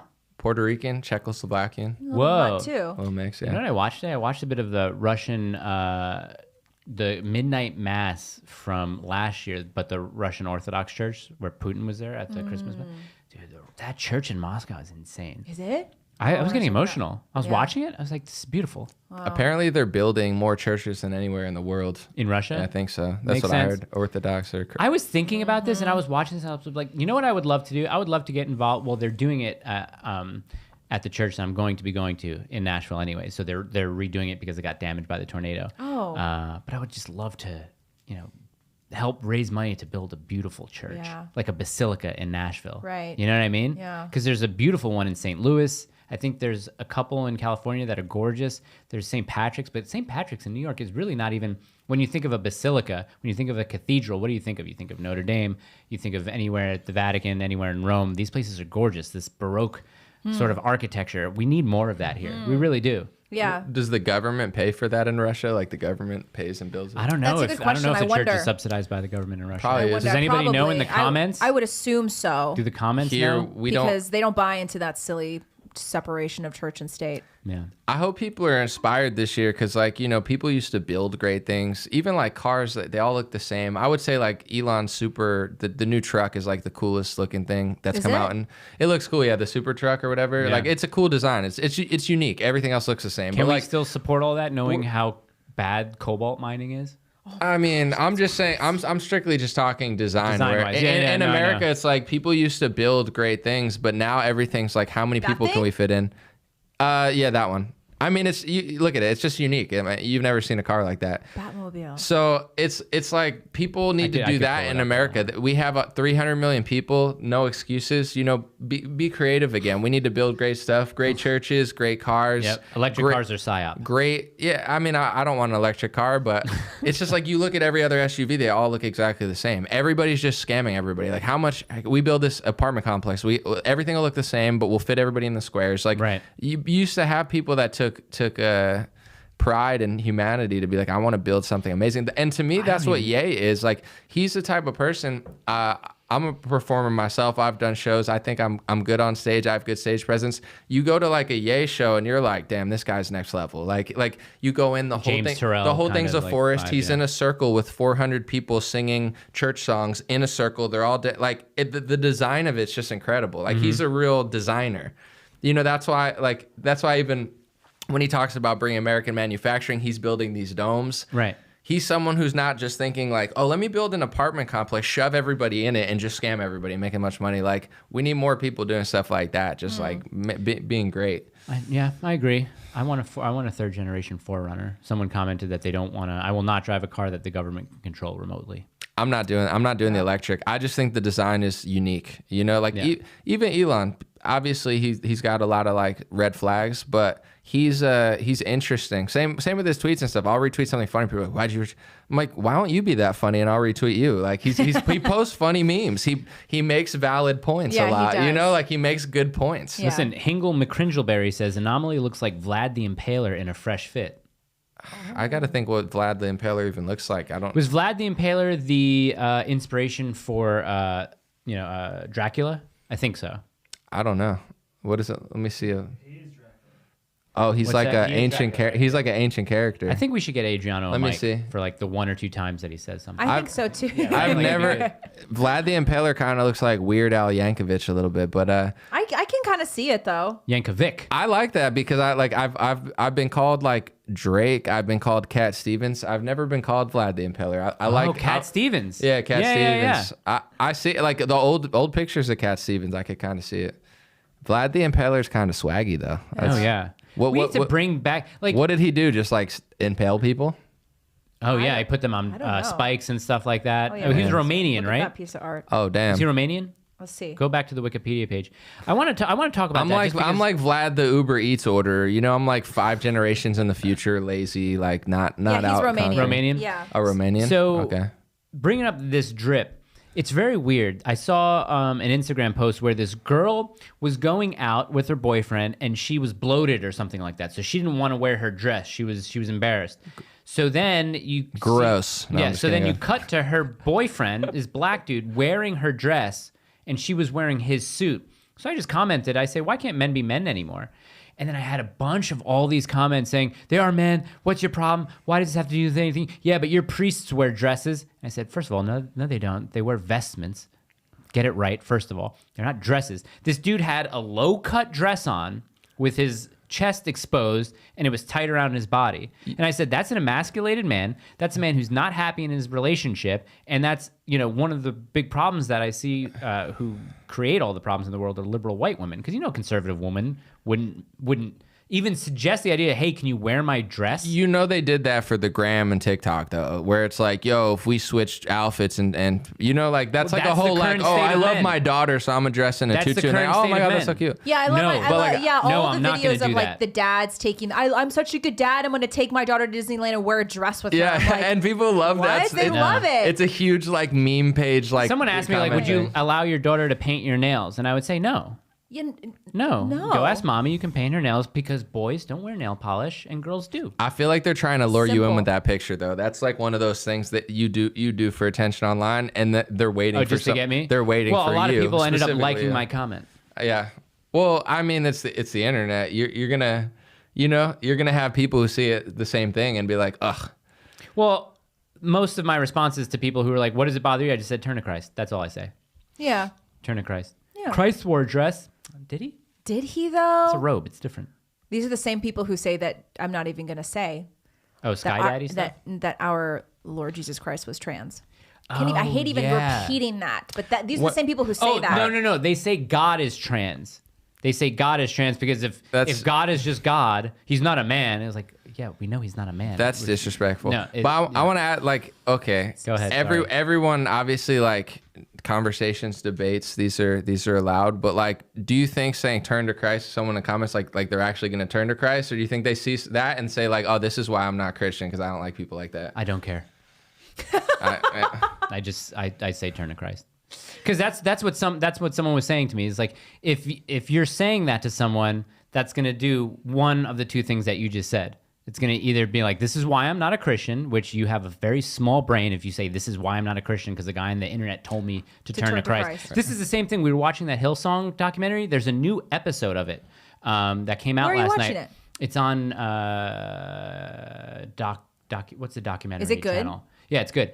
But this girl said, I left the church because this church treated me badly and I lost faith in Jesus because of it. I was like, wait, you lost faith in Jesus because of how a church treated you? That seems why your relationship with Christ should be even stronger because humans and people but you have to be you don't have to be. You could just chase people to the devil. Empathy is a tool of the devil. But in general, there's a lot of people that they stray from Christ because they see a bunch of weak men and hypocrites, and their parents are not walking in the faith. But hypocrites are not Christ. Yeah, but I understand. Weak men are not Christ. Yeah, but what you have to understand is I understand that because growing up, they just told me to go to church and stuff, but nobody actually believed in it. Right. So it made me stray away. Yeah. So it's like if you just want to argue, you're not really going to have a meaningful impact, and people are going to look at you and be like, well, I don't want to be like that person, but if you walk in the faith where it's more inspiring than just arguing with someone. So you could say you don't get it, but I do get it, because it's like, if you're being told to do this stuff, but your father is cheating on your wife, but he's the pastor, that doesn't make you be like, oh, I have a stronger faith in Jesus because my father's a cheating pastor. It's going to make you be like, oh, these people are hypocrites. Then you just go be a slut or something for 10 years, and hopefully then you come back to Christ. I'm not saying it's good, but like, to just bash at people when they have bad experiences, it's like that. I don't know how that's productive. It's productive because I'm still saying turn to Christ. That's what it is. If they want to take me for being a hypocritical person because they think, oh, well, Jesus wouldn't talk that way. Yeah, and I'm not saying you in that. I'm just saying when you say like, well, I don't understand why people stray from the church, stray from God because they had a bad example of the church. Like, you don't? Well, no, I don't, because you should be able to separate your experience in, first of all, a false church to begin with, and your experience with Christ. You see what I'm saying? So like, yeah, but you have to understand they're intricately involved with one another. Like it depends on who's talking to them about Christ too. So if it is their hypocritical father who's talking to them about Christ, I can understand why they would stray away from that. But what we're saying is that a person's participation in the blood and the body of Christ, that is the way that they experience Christ. So I do understand, like, if you are abused in the church or anything like that, I understand how that can be the reason that can lead you away. I can understand that. Just like how, like, I spent a lot of time. Joan of Arc was abused by the church and burnt at the stakes. But it's not a reason. It's not saying that you should turn away from Christ because of that. But you have to understand that in some cases that's why. So, for example, like, I grew up a lot of my childhood in the mega church, and that turned me away because I thought I was taught that was the blood and the body of Christ, which it wasn't. Right. So you have to kind of understand that when you're told that your participation in the blood and the body of Christ is intricately intertwined with your experience of Christ, and if you have an experience in a church where you're abused, or you see a pastor who is not faithful to his wife and having multiple affairs, whatever, you can kind of understand why a person would then struggle with still having a relationship with Christ. Yeah, come to me, come to Christ, we'll go together. Yeah. Well, it's also like, you can't, and here's the problem is that I see what Anomaly's saying, like, we can just I'm telling simps to turn to Christ. If they want to understand and take in the message, they can. If they don't want to, they don't have to listen to it. But just me saying the words turn to Christ, I think I'm doing them a service. Yeah, I don't know if we're talking about that comment anymore. I think just kind of like the broader idea of, I can understand why some people struggle with their relationship with Christ if they've had really terrible experiences in a church before. Right. I'm not saying it's the reason they should turn away, but I understand how that impacts your faith. I sympathize with it. I don't empathize with it. Yeah. And another example of like different topic, but like strategy, where everyone's entitled to do what they want. But say like, I don't like how a lot of conservatives, they go to these college campuses, like most of them, no offense, are like men in their 30s, which I also am. I'm just not knocking the age. It's just like they're going as a 30-year-old to a bunch of 19-year-olds and talking down to them where, do you not understand that these kids have never had the experience yet? Like that, especially like if they're 19 and they're chicks, like if I'm talking to a 40-year-old guy, yeah, I'm like, grow up, dude. But if I'm talking to a 19-year-old chick, I'm not like, you stupid libtard. Like, dude, they got to be educated. They're being brainwashed. You should have a little bit of sympathy for, like, as if that's somebody's daughter, to be like, I don't agree with you, but I want to be your path to light and the truth. But you have a lot of like 37-year-old men on college campuses just looking for a photo op and a viral video. So a lot of these kids are not being convinced because there's no convincing argument. It's just like older men yelling at them in boat shoes, and it's like, yeah, I wouldn't want to listen to that either. And I don't think they're trying. Where if you're talking to like Greta Thunberg's trying to push her message on the entire planet, it should be challenged. An older person that's had 10 years of paying taxes and they've lived in this world. But when you're at that age, you are moldable and you are malleable. And I think that this is why conservatives lose a lot, because they play this game of like, I don't care what you think. It's like, what's the point of yelling at a woman that you're 16 years older than in talking to her that way? Like, don't you want to have an argument? Even with like climate change, like I think it's funny what Andrew said, but this is why kids think that it's real, because you're just like, I have the cars, I don't care, I'm just going to destroy the planet. Like, that's not an argument that's going to make you want to learn. Debunking the argument and explaining why it's a lie in a reasonable way is like, because I used to fall for it when I was younger, like the Leonardo DiCaprio documentaries.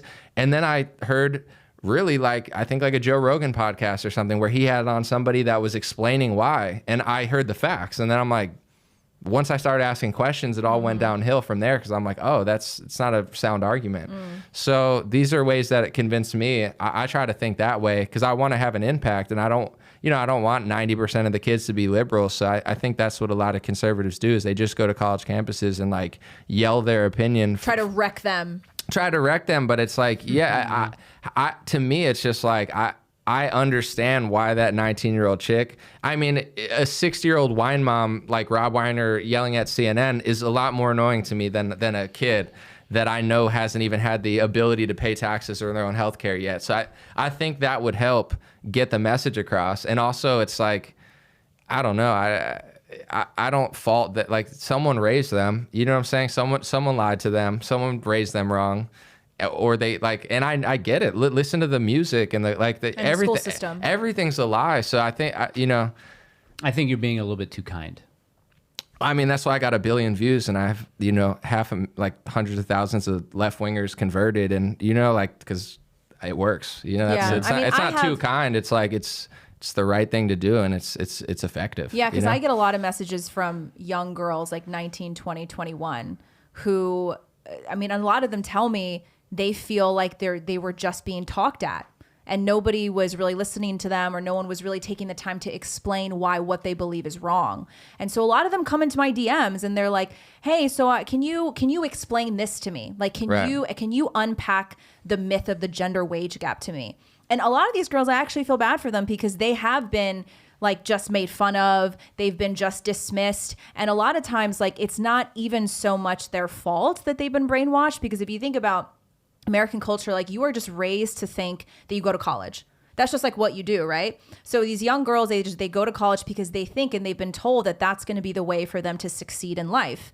And they go to college, and it's not actually their fault that they've been brainwashed. Yeah, you can say, well, you shouldn't have gone to college, but that's just what society tells you to do. So they've never heard a counter argument. They've never heard anything different. If you present it like, maybe they're coming because they're like, I didn't even know there was a counter argument. Like, that hasn't even been brought to my attention, besides like, because that's how it starts for most people, is like seeing something that makes them question. One of my biggest videos of all time, that I know people that work for like mainstream left-wing organizations that started watching Fox over CNN. I mean, Fox kind of sucks too, but it's like, because I made this video of like why Trump isn't this bad. I said, I'm not this. I didn't come at it from like MAGA, build a wall, screw you.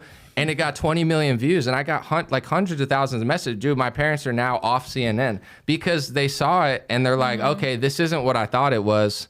But like once you see that certain, like you almost can't tell someone what to think. But if you can plant a seed where it's like, okay, you're a woman, they like you, they think you're strong, and like, let feminists like independent, strong women, and then you say something that counters their narrative, they're like, oh shit, like, she thinks that? I know she's not dumb. Yeah, you know what I'm saying? Like, why? Like, why? Like influencers right now, and I hate that term, but like all of us sitting at this table, we're all influencers. And influencers right now, I think, have the best shot at changing the minds of young people. And I actually think that it is content like yours that has a much bigger chance at converting a 21-year-old who is like just trying to get out of college and they've been brainwashed for a while. Like, our content has a much bigger impact on them than whatever Biden says, whatever happens in Congress, whatever happens politically.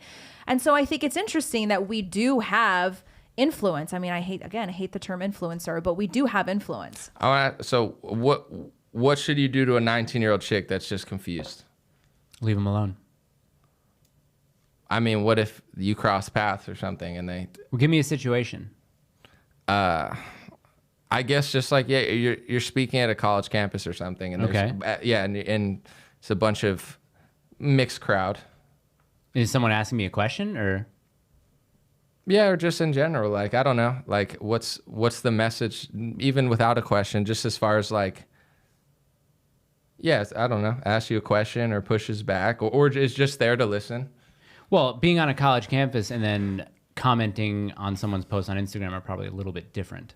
No, for sure. Yeah, I'm not talking about your Instagram post. I'm just saying, for like, how would I talk to a 19-year-old? Well, because you're saying, like, to me, you're saying like I'm too nice, but like to me, I'm like when these grown men that are conservatives, they're like in their like, isn't it aren't you kind of a loser if you're like 35, but you're like talking to like 19-year-olds as if they're like Nancy Pelosi? No, I wouldn't be doing that. What I was saying was, I think when I said you're being a little bit too nice, in a way that I wouldn't necessarily try to be empathetic to people who are, let's say, shouting abortion videos on Instagram. You know what I mean? I would put... No, I'm talking about like even on camp, but like say a 19-year-old chick, like, is she damn... I mean, you have a story where, how liberal, how long were you liberal?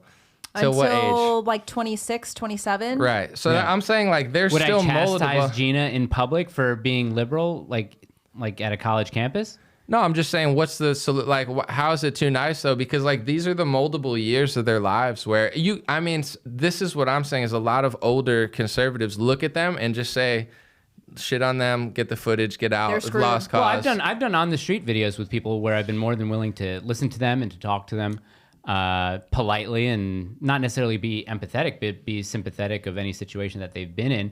But I'm not going to pretend to be the same way with people who act horribly and disingenuously online. So no, in person, I have plenty of patience for people, and I'm more than willing to speak to people.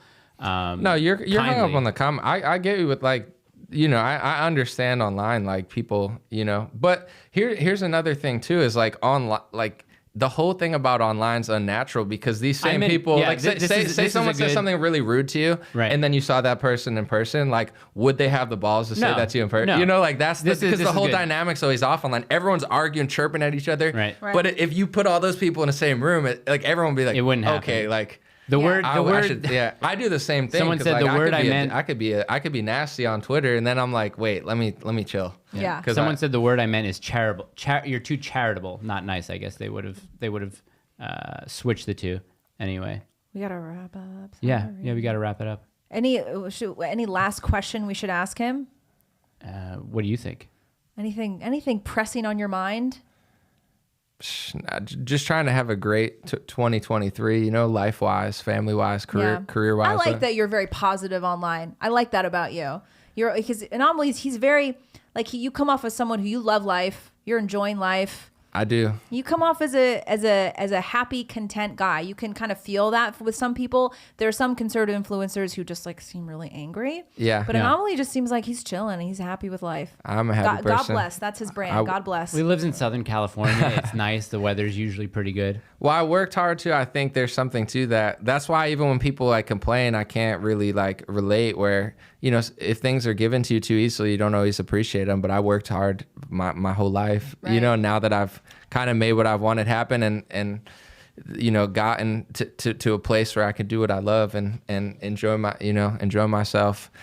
Yeah. It's a good time. And I also think like in order to stay consistent, you have to be in a good mood, Yeah. or at least try to. Do you like pit bulls? The dogs or Yeah. the rapper? No, the dogs. No, I'm indifferent. Not like.